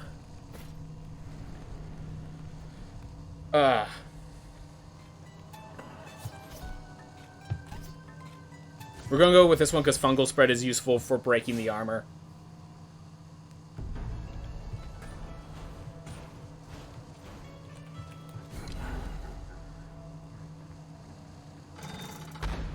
Wondering, does the Barbarian have a damage penalty in this game? And if so, do you think it should? It does not have a damage penalty. The Barbarian's weapon is actually one of the most damaging weapons in the game. The problem is that you are very restricted on how much mana you recover. So if you want to go for an intelligence build, the Barbarian ends up being very poor. However, if you're going strength-based, Barbarian ends up being one of the stronger classes.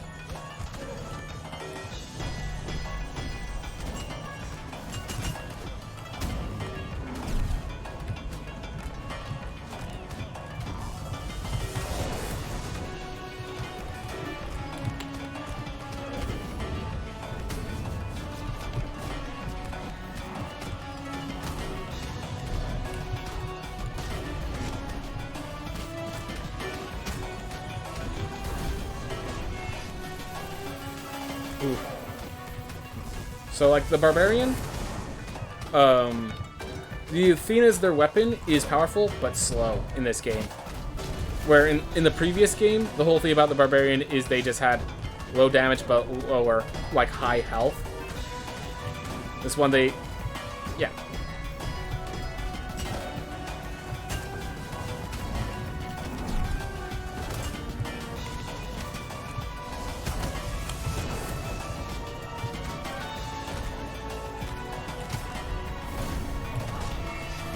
Awesome, got them all, and that's why I like Fungal Spread. I can only take one more hit.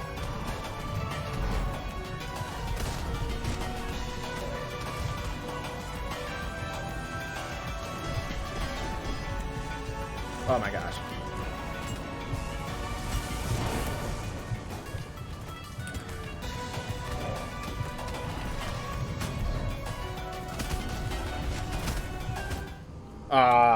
So when they explode, if they explode next to another person, the other person can knock them away. So that thing got knocked forward towards me.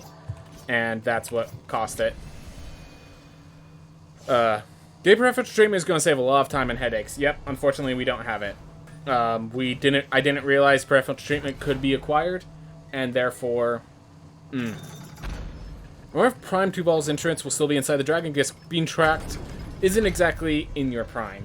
I mean, as far as we know, he might be completing his connection to the darkness sort of thing. So maybe it affects there. Maybe when we enter Tubal Prime, the dragon's body changes as well to adapt to the new boss and the living situation necessary.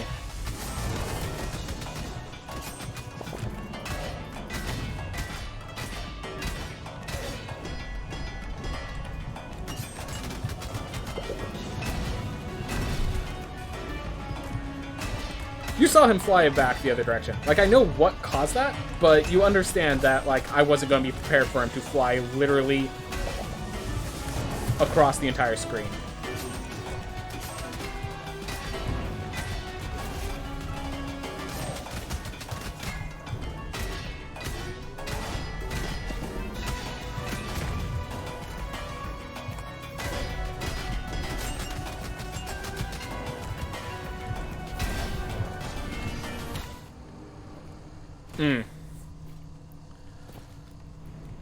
I feel like the perfect description of Barbarian class would in the game: bad with mana, good at damage and survival. I mean,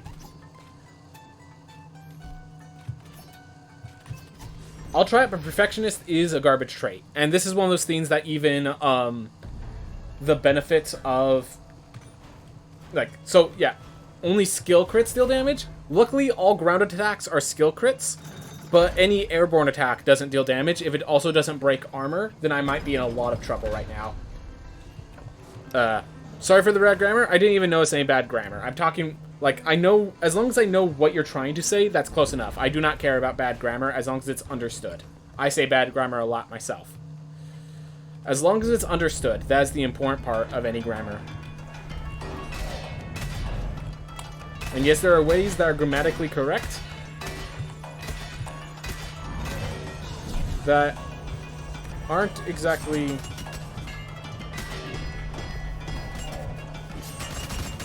Alright, so even if it's not a crit, it still knocks away the armor and such. That's good.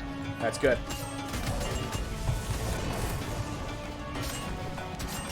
Knocks them away.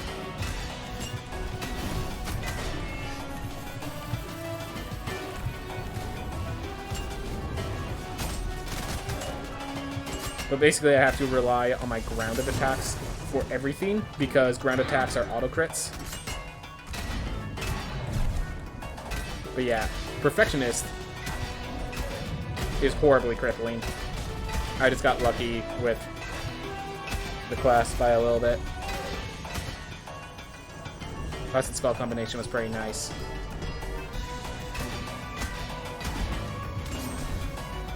Does Spore Burst always crits?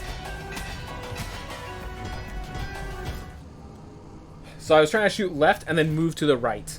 Instead it shot to the right and held completely still. Are you kidding me? Well, you have Fungal Spread. You're going to be our chance. You're going to be our opportunity. Do you think game developers are going to make him look completely different in his prime form after all it was before I call the root got him? So, possibly. We really don't know how far they're going to go with the prime forms. Sometimes they're just like little color combinations. Like, you know, Lamech, they pulled out all the swords in Lamech's back and made him, shined up his armor, but really that was it. Angry Armored Pigeon bullies Tadpole inside of a dragon. Out of context, that is a concerning statement. In context, it's still a little concerning. I don't like getting bullied.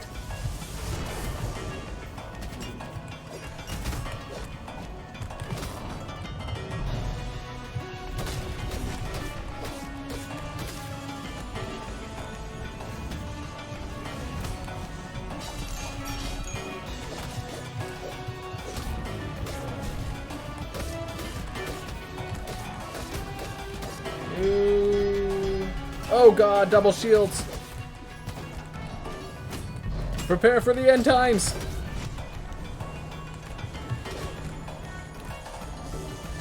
Absolutely hate shields, in case it hasn't been clear. So shields is just like...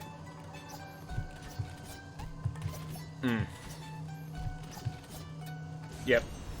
Flame Barrier, Rage Tincture. This is not going to be a good Horde Breaker, but it is a good DPS, so that has to be acceptable. It's clearly a crow, not a pigeon.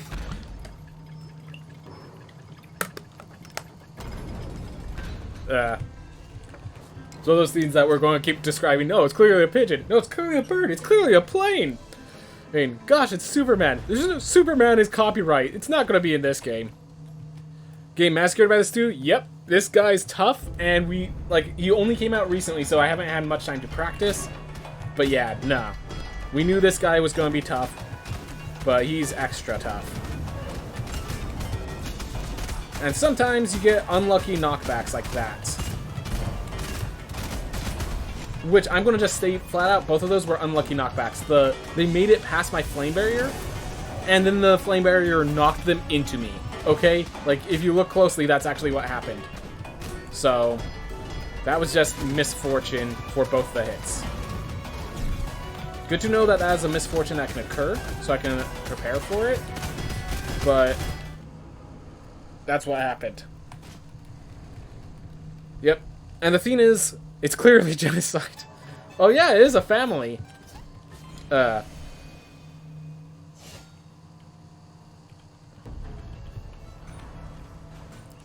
Alright. The thing is, I can't really level up much. Like, if I go to increase my levels, I can only get 3 more strength upgrades, which will only increase my damage by 6. Well, I guess we have the plus 1.5 damage boost, so it increases by 7, but still. And health-wise, I'd have to go get more souls to get to a point where I could increase my survivability.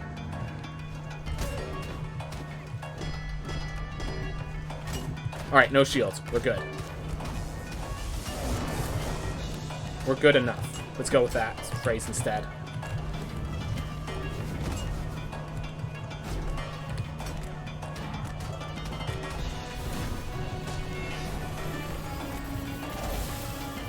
It still shoots the fire while frozen. Great. I feel like I knew that, but just it feels bad. Well, you live and you learn, and then you die because you didn't learn fast enough. Slurring means making mistakes.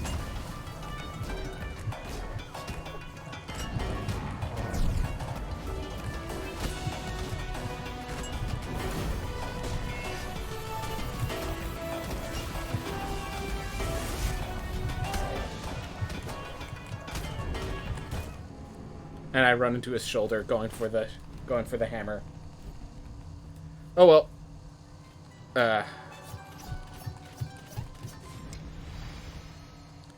What else came out with this update? The last boss I saw was the eye boss. So the entire Paishan Dry Lake, the entire final area has been added with 2 mini bosses they have to break open to get to the final boss, plus that entire scary area. 2 more classes, which unfortunately we cannot play here. We'll have to, I do play a New Game Plus 10 file after this. That you'll see it there. And, yeah.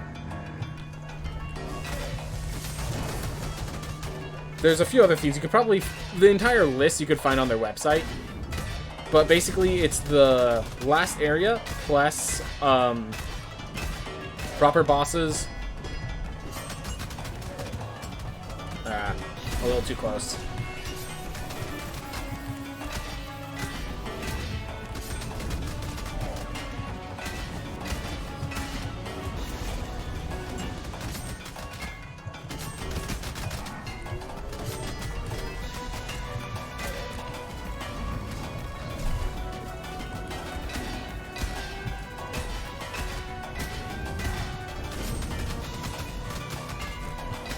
Alright, as long as I don't kill either of these, he won't spawn more. And, well, there goes one. So let's take out the other.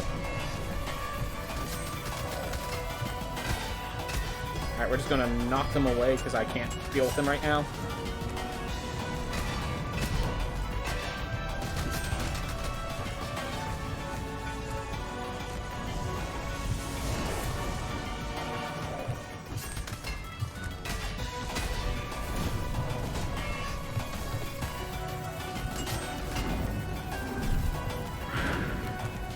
Alright, cool.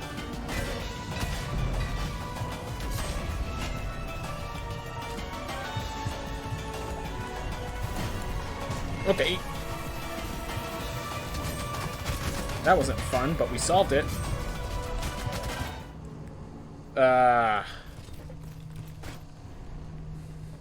So, when you say don't kill Theme, like, as long as it keeps its distance, I don't have to kill it. But the moment it gets too close, like, I have no choice. Alright.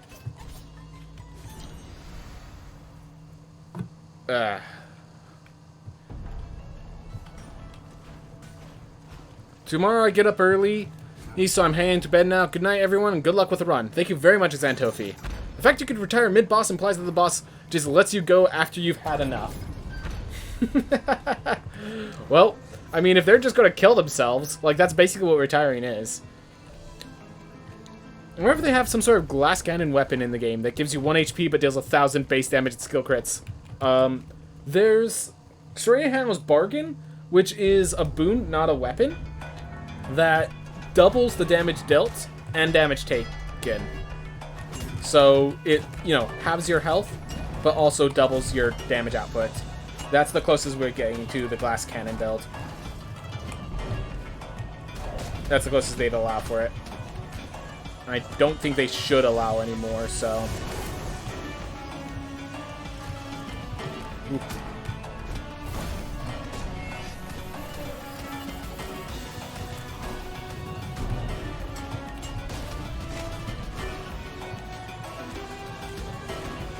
There we are.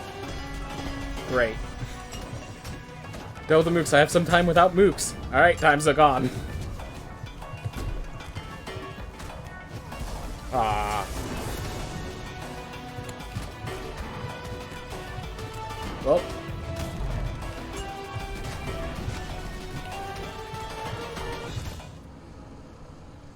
Hate shields. Hate shields. Make it a bit of a boss gauntlet. I mean, I guess. Yeah.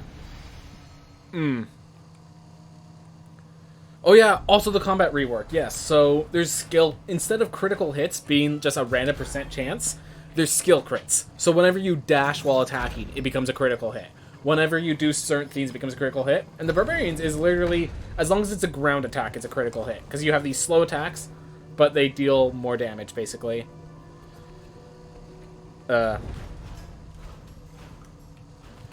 Can't participate on the weekly discussions. I know nothing about D&D and Magic the Gathering. Alright, fair enough. Yeah, no.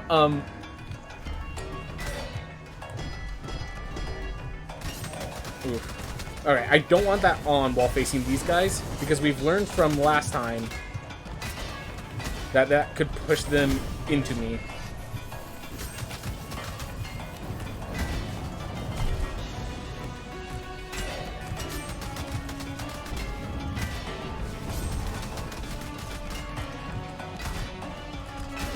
Alright. Oh my gosh.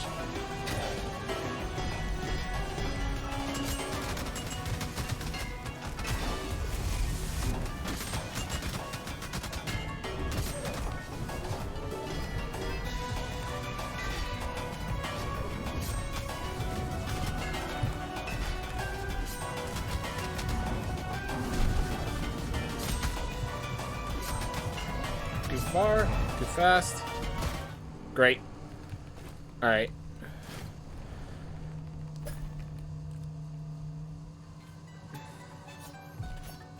Alright. So the glass cannon is that, but on several other drugs, including but not limited to, yeah. This bot Xanathar's guide to Untouched Culture Dynasty. Now I just want every feat. It's unfair. Yeah. A lot of the feats are super cool. I do know I've built a pretty cool, like, one of the things I like doing in Dungeons and Dragons is, one of the things I like doing in Dungeons & Dragons is taking a character that's not generally a tank, basically anything that's not a barbarian, fighter, or paladin, and making a tank out of it, making a frontline damage-protecting DPS of some sort. Ranger was almost too easy when I did that. Cleric was also pretty fun. I feel like a lesser DM would not have been able to make the... would not have been able to threaten my cleric tank, but my DM they saw an exploit in my, so the thing was the cleric took leverage of spiritual weapon to constantly attack with its bonus action, and therefore was able to use its action to dodge to increase its AC significantly. And with the increased AC, I would just also take the Sentinel feat, and therefore I would just, I would walk up to an enemy, their attacks would almost always miss. They had like a 20% chance of hitting, if not lower. And every time they try to run away or escape me, because I was a Cleric of War, I could, make my attack to try to hit them, and if I miss, I can use my Talent Divinity to give plus 10, so it always hits, so I was locking down enemies. And, they couldn't really hit me. If they hit someone else, I got an additional attack. It was just really destructive for my DM to have to deal with. And they finally figured out. The problem with, I thought it was brilliant. So they realized the dodge action that I leveraged to get all of my defensive measures on, it specifically states that it only works as long as your movement speed is not 0. So they had the enemies so they had an enemy that grappled me, and basically because I was pinned down, my movement speed was 0, and I couldn't dodge, and so it just it started taking me out. I couldn't, my AC was effectively halved, and yeah, that's how I ended up losing that character. That plus a nat 1 on my death save. But I'm more impressed by the DM figuring out that that weakness in my character, than I am disappointed that I died there. Like, by far, I'm proud of my DM for figuring that out. And, like, actually taking advantage of it. And doing it, like, not ham-fistedly. It wasn't, oh, you have this character, let's just make everything start grappling. It was, this thing made sense that would try to grapple me. And... ugh.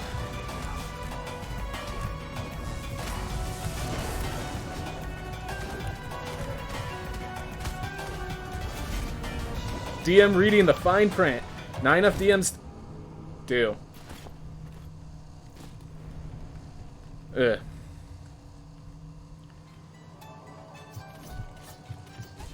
My DM had an owlbear run away when she realized it was going to eat total party kill our group at level 2.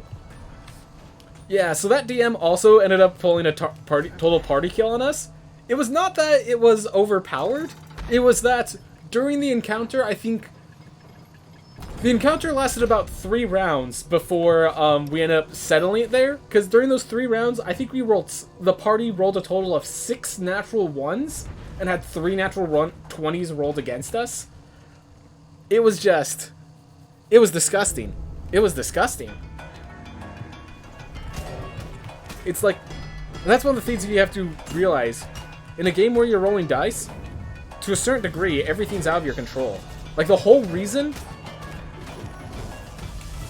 I made my character have the dodge action is because the last time I built a super tank that didn't take the dodge action, I kept getting hit by natural 20s and getting wrecked. When I tried to do the bard, I just had high armor, and, well, I think it was a pair of natural 20s or 2 that ended up taking that guy out, so that's why I started adding the dodge action when I built the... absolutely hate shields, and we got double shields right off the bat. That's unfortunate. Couldn't even...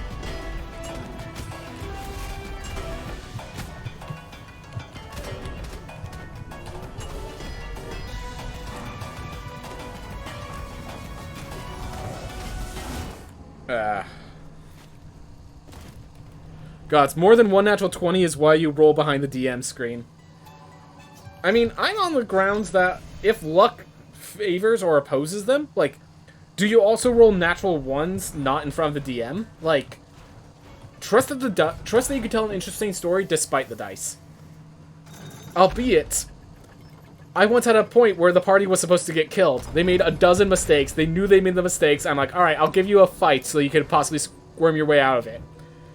And I rolled 6 dice. Over the course of that fight, I rolled like 6 dice, and not one was above a 4. And meanwhile, I think, yeah, there were 2 natural... the battle started with our rogue, basically, they had to break through the door. I'm like, good luck. This thing's like really well solidified, and they roll a natural 20 right as we begin. I'm like, well, that solves that problem. Luckily, this fight's still threatening. And in the fight, he never landed a hit. He had a plus like 11 to hit, and it never landed. Because I kept rolling 4s or lower. Alright.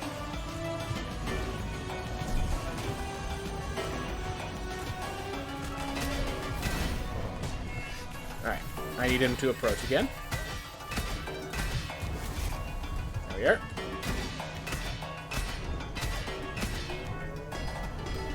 Ooh.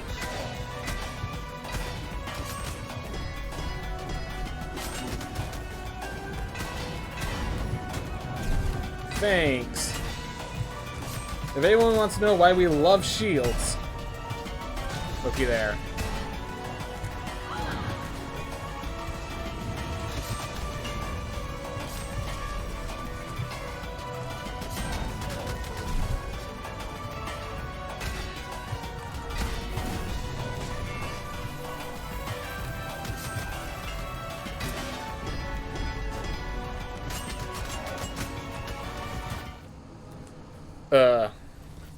Can I ask you 2 things? What do you think is the best traits in the game for speedrunning? And do you have any class ideas? So the best traits... So theoretically, combative and bookish both are really good for speedrunning. Gave you plus 150% damage in strength and intelligence respectively. Hypercoagulation is amazing for when you're doing the boss rush section of the run. But like, what happens is... So like hypercoagulation, if you're in the boss rush section, is insane. I still stand by that. I think there's like no question there. Otherwise, for bookish, emotional dysregularity I also like. If you have, like, there are some spells that are really good with emotional dysregularity.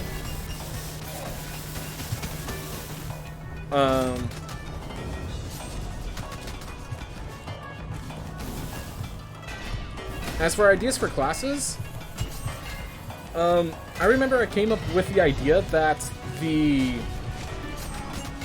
basically the Heavy Stone Bargain, I felt like was more of a class weapon than a actual relic, because the cost of the time frame it takes between attacks is just so severe that I don't see any weapon that wants it. And like, even with all these new classes released, I still can't think of a weapon that wants Serrated Handle's Bargain, really.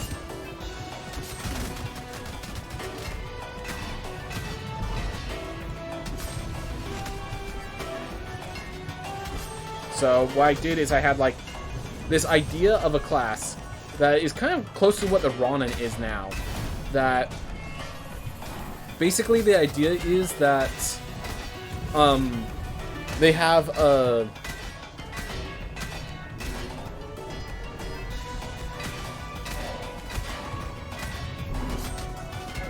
So the idea is that their trait is, their weapon is, you know, that destructive, powerful weapon. But then, you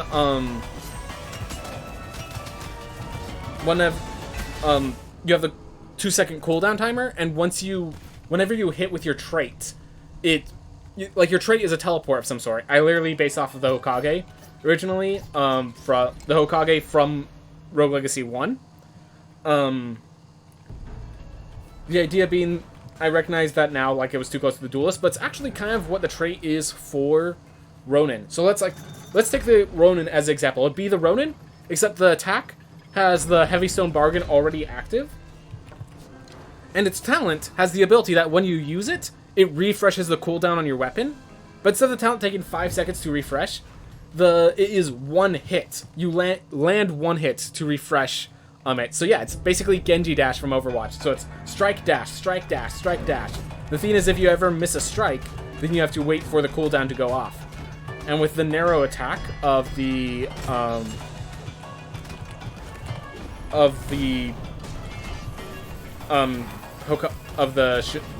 Ronin, plus the fact that the Ronin, like, the skill crits are by hitting with the tip instead of the base,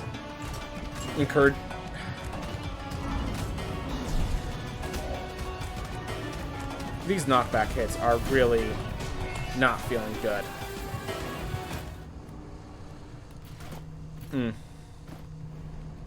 Do you think that trait would be used on something like a cannon-like weapon? The Heavy Stone Bargain effect is actually on an heirloom. I do think that it's better to turn it into a fabled weapon of some sort, or into a class of some sort. I legitimately thought when they showed the Ronin, I'm like, oh my god, did they actually do it? And no, they just made the Ronin insanely good anyways. Just no cooldown. Which they do have the slow attack, but it's not as slow. And the reach of that weapon is absurd. Mine had a higher width, but like theirs has that insane reach.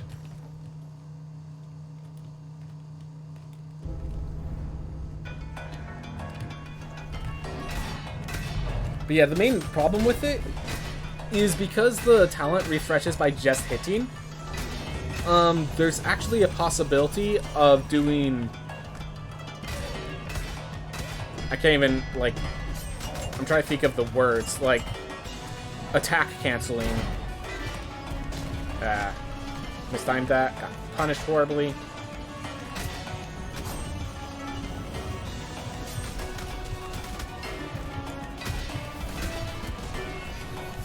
Well, made some mistakes, got punished, and now we're here.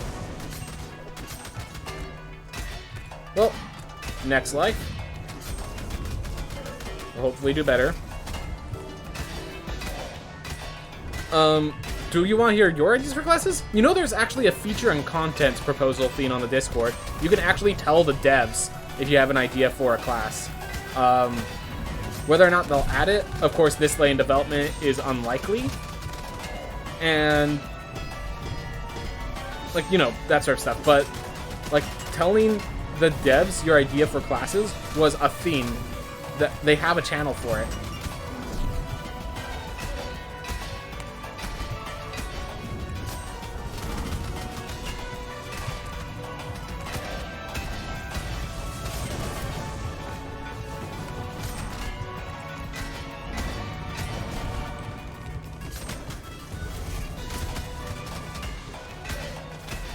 Well, for such a bad start, we are now here.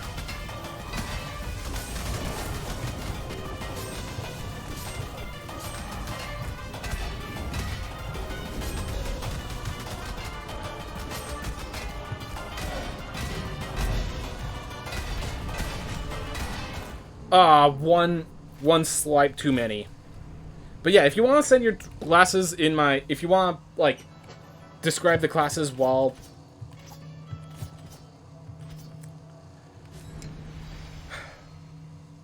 I have to go for the one with the highest possibility of winning. Sorry if this hurts you guys' eyes. But, yeah.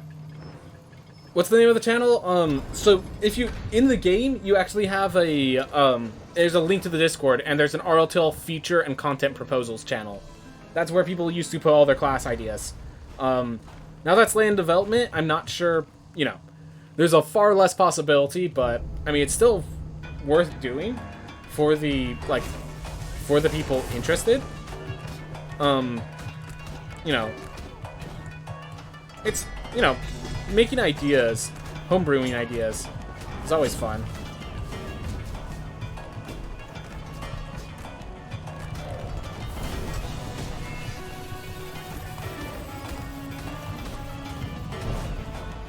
Alright.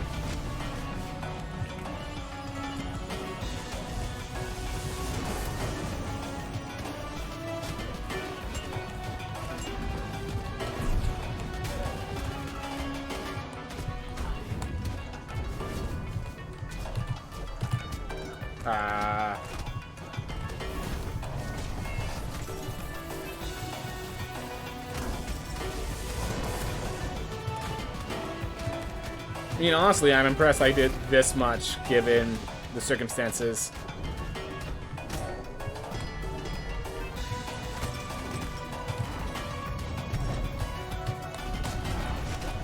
Knowing their hitboxes is quite valuable, in case anyone was curious.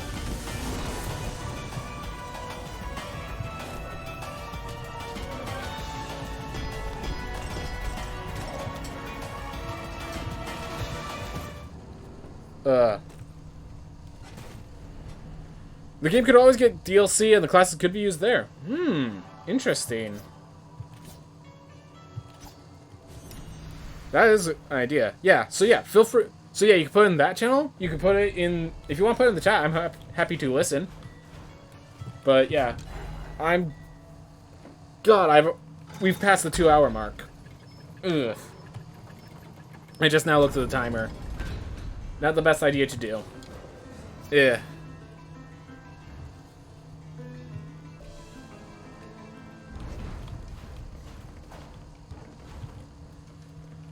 All right.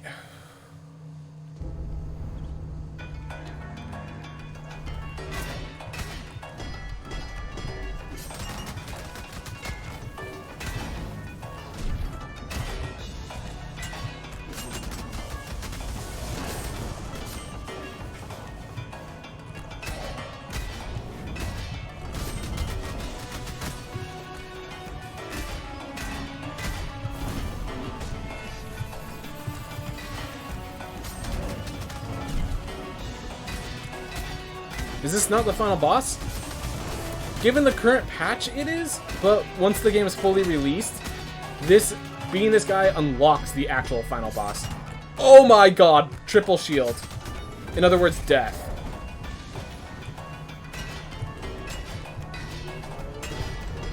Because these guys are unaffected by knockback until they're doing their spin to win animations.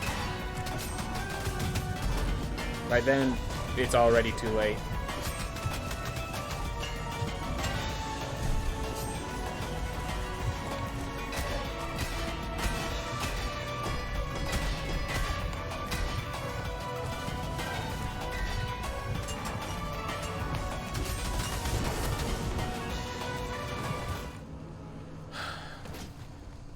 Well, we got triple shields.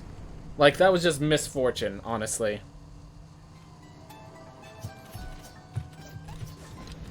Yep. Darn shields. But yeah, so what this is this is the last estuary. This is the final estuary. And the whole idea is you're killing all the estuaries so that their souls no longer seal the golden doors. And the golden doors are behind these golden doors to your right here is where the final boss actually is.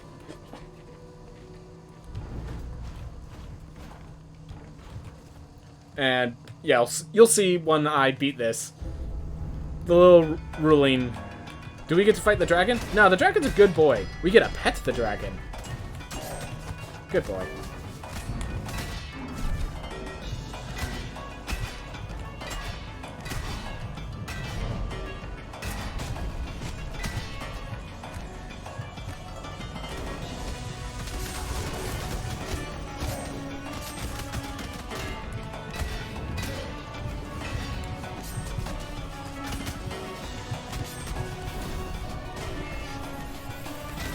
Dragon is our Fred, and this is the quality content I came for. How's it going, Weebish? We've been having a hell of a time on this boss. As usual, but it seems like this is being exceptionally hell.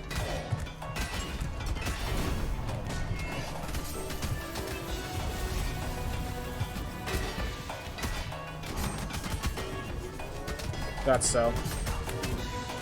Thanks.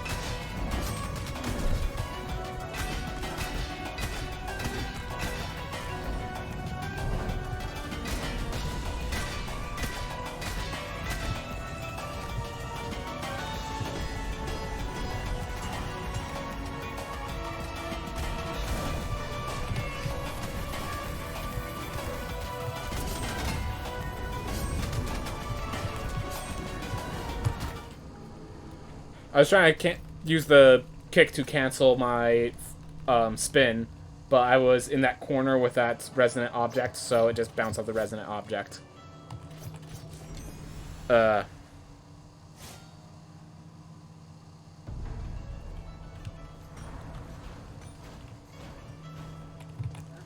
Tubal with a Boehner Son. Do not type Tubal into YouTube. It's not a son. Yeah, I got distracted from the new patch by Metroid Dread.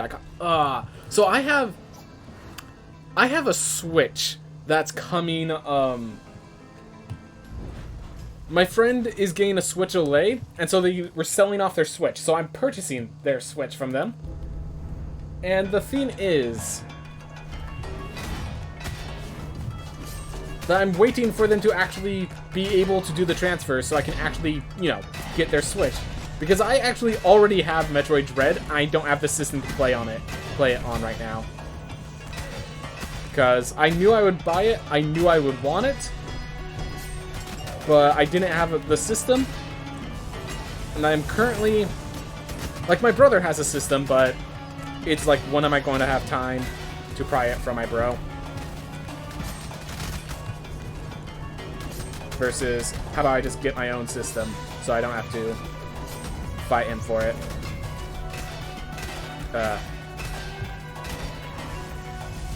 And yes, Jared, I do know you have some ideas. I just need to focus on this boss, so I'll read it between deaths.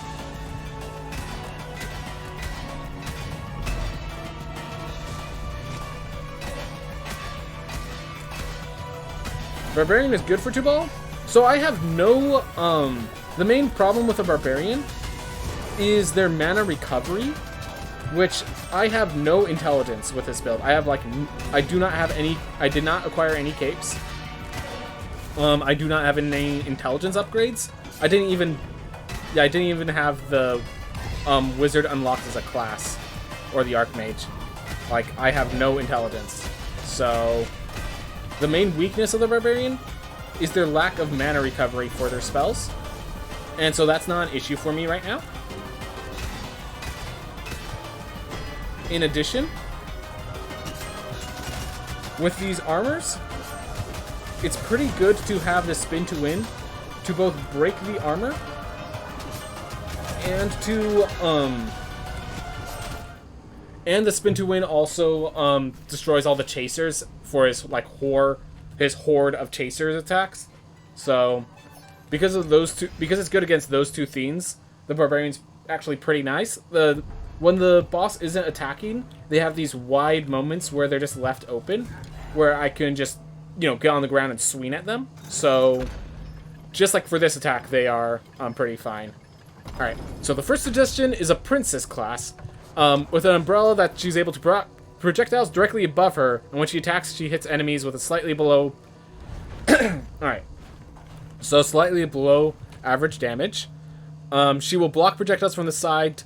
Alright, so wherever the umbrella is facing is basically where you have protection from projectiles. Alright, and it's just projectile destruction, not anything special there.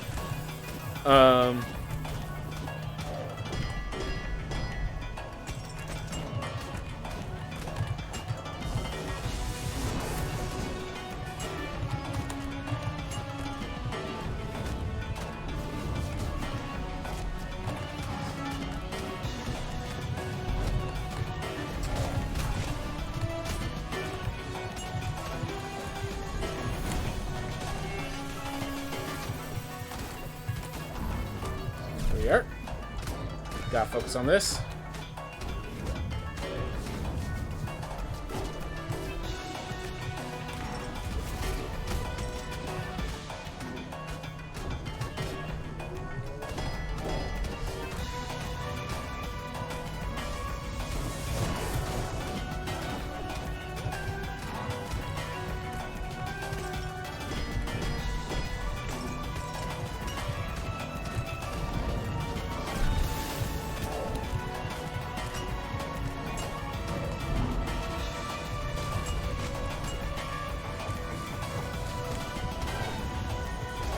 Oh my gosh, I can't believe I didn't take damage there.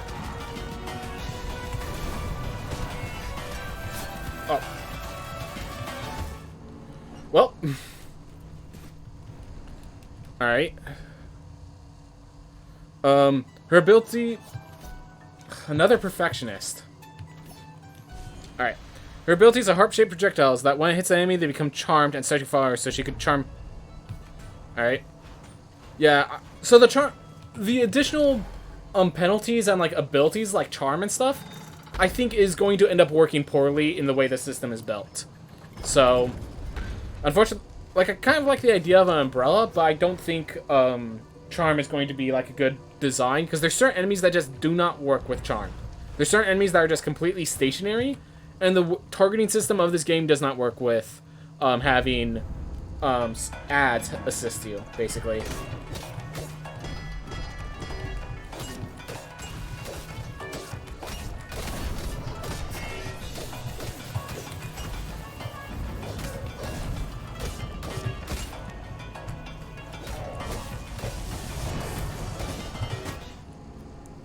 So, unfortunately, I know that would not work. Is that charm enemies flutter throughout the rooms that eventually turn hostile again. Again, that's one of those things where... Oh my god. Do you have a Vertigo or Spelunker? Is Winter Shout useful in this fight? If I can find the point to leverage it, it's not as useful as Shield. And, I'm just having trouble finding the opportunity to use it. But thanks for asking, Super Video Gamer. I'm sure it will be. I just, you focus so much on one theme, and then the others aren't coming together just right.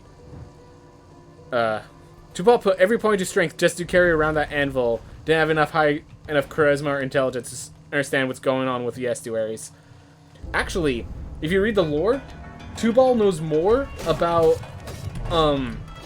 the situation with the estuaries than any of the other estuaries. Like, the whole reason he turned is because he was offended with, like, how him and the others were being treated.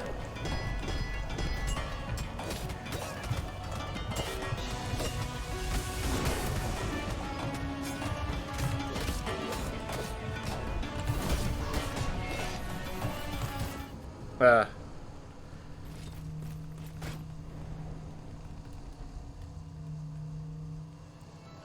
Boys can be princesses too, the way that Valkyries can be male or female. Oh, her part would be on top of the small balcony at the top right. Ah, that's pretty cute.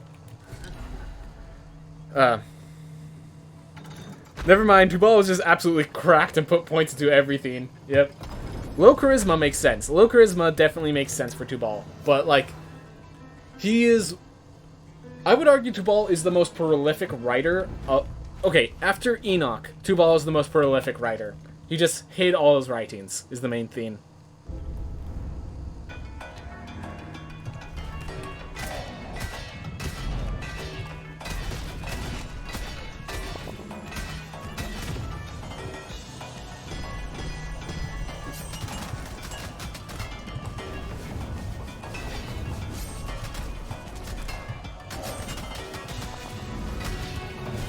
Just mistimed it.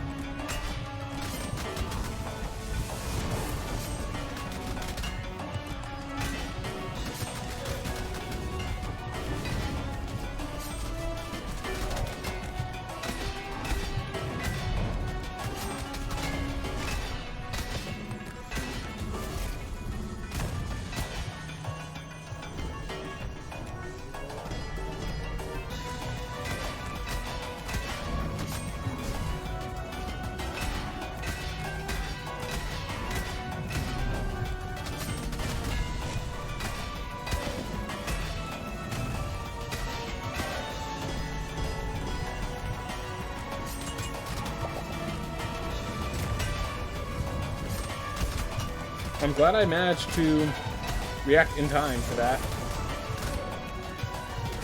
No knockback on the shields. Worst part of all of this fight. This Mook is basically invincible to any knockback maneuvers.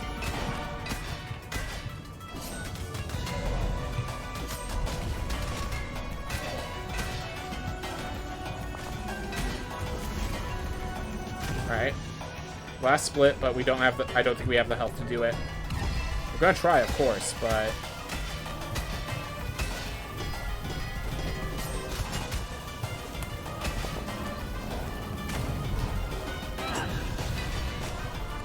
Let's use that.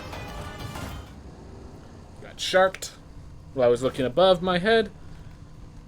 I was struck from below.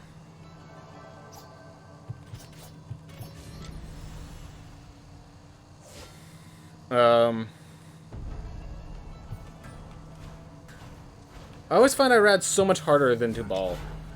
I mean, so if you're... So here's the thing. If you're at are you at higher levels or lower levels? Because, as you can see, I'm facing them at level 29. Irad does not have mooks that constantly spawn that I have to deal with. Well, there's 3, well, the bullet hell that Irad applies is very tough. Once you learn the bullet hell, there's only so many attacks that Irad could do. There's no real randomness. The blue projectiles always spawn in the same routes. And so once you learn Irad, you know, it has a route. Oh gosh, 2 shields. Alright. Well, could have been worse. Could have been 3 shields.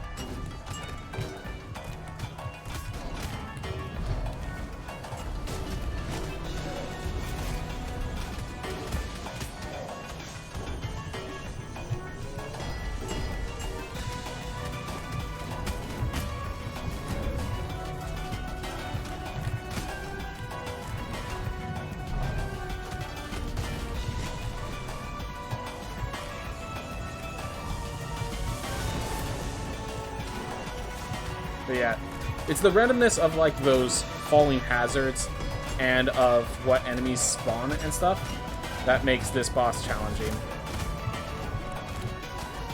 It's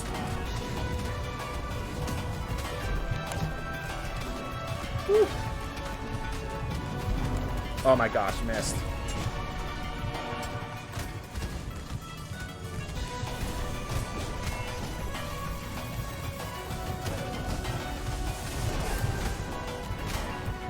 Well, I didn't take the damage.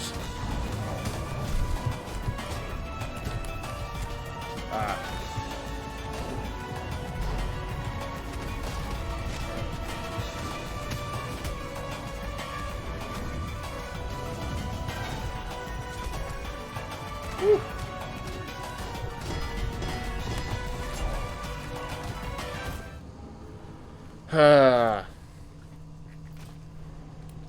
Guess this series would have thought Tubal was dead late, or should I say dead wood. He only became wood later. We're just going to have as few visual issues as we can muster. Make it easier. I read that man is such... Okay.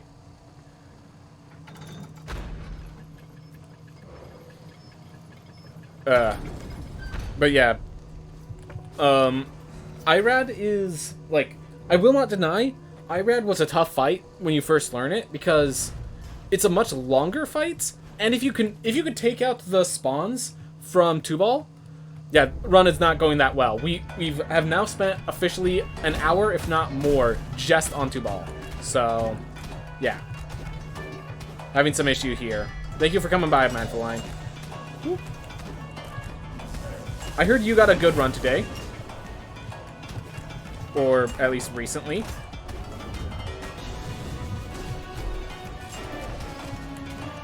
I haven't had a chance to check the Discord, but apparently you have something there waiting for me.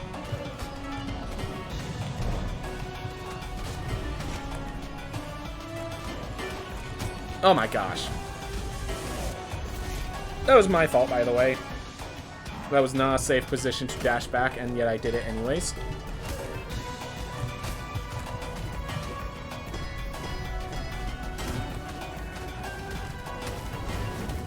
Ugh. This has the bullet hell energy of don't just focus on your character or enemy, look at everything. Yep, and that's the issue. Like, they're both bullet hells to an extent. Like, if you can kill the mooks. In my New Game Plus 9 profile, last time I killed him, I had the laser gravity beam attack. And my gravity beam attack was enough to do the 2 ticks to break all the armor. And then the rest of it was still able to kill all of the mooks. Every last one of them. So... when I was facing Tubal with those mooks basically dead on arrival, this fight was a joke. This fight was super easy. So if you have enough damage output to deal with all of the spawns, this fight is easy.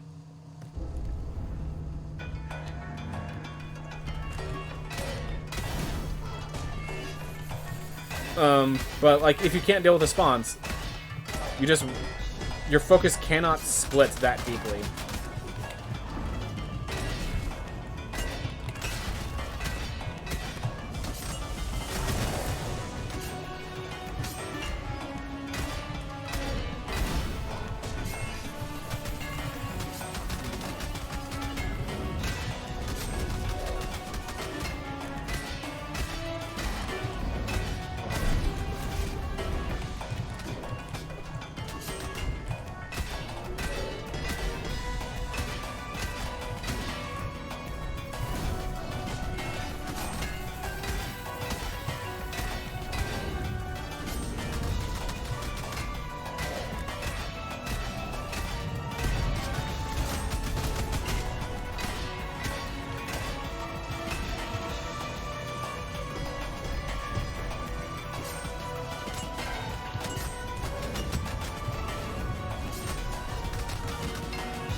Alright. Got rid of the mooks.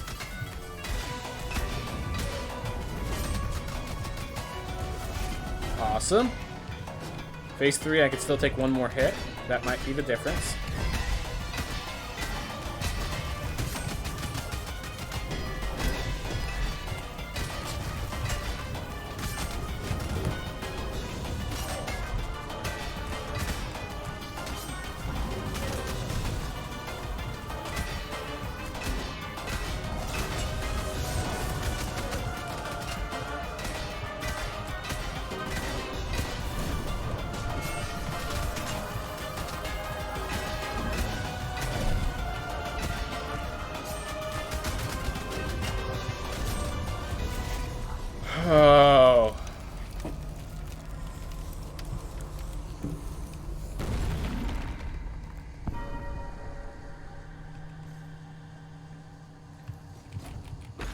There we go.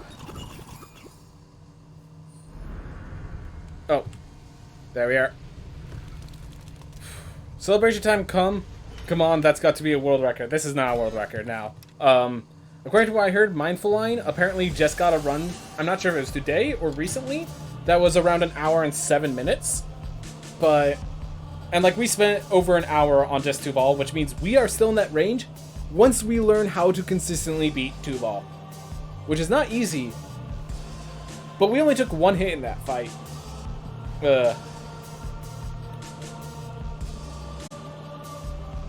Whew. Thanks, everyone. Thanks for all the GGs.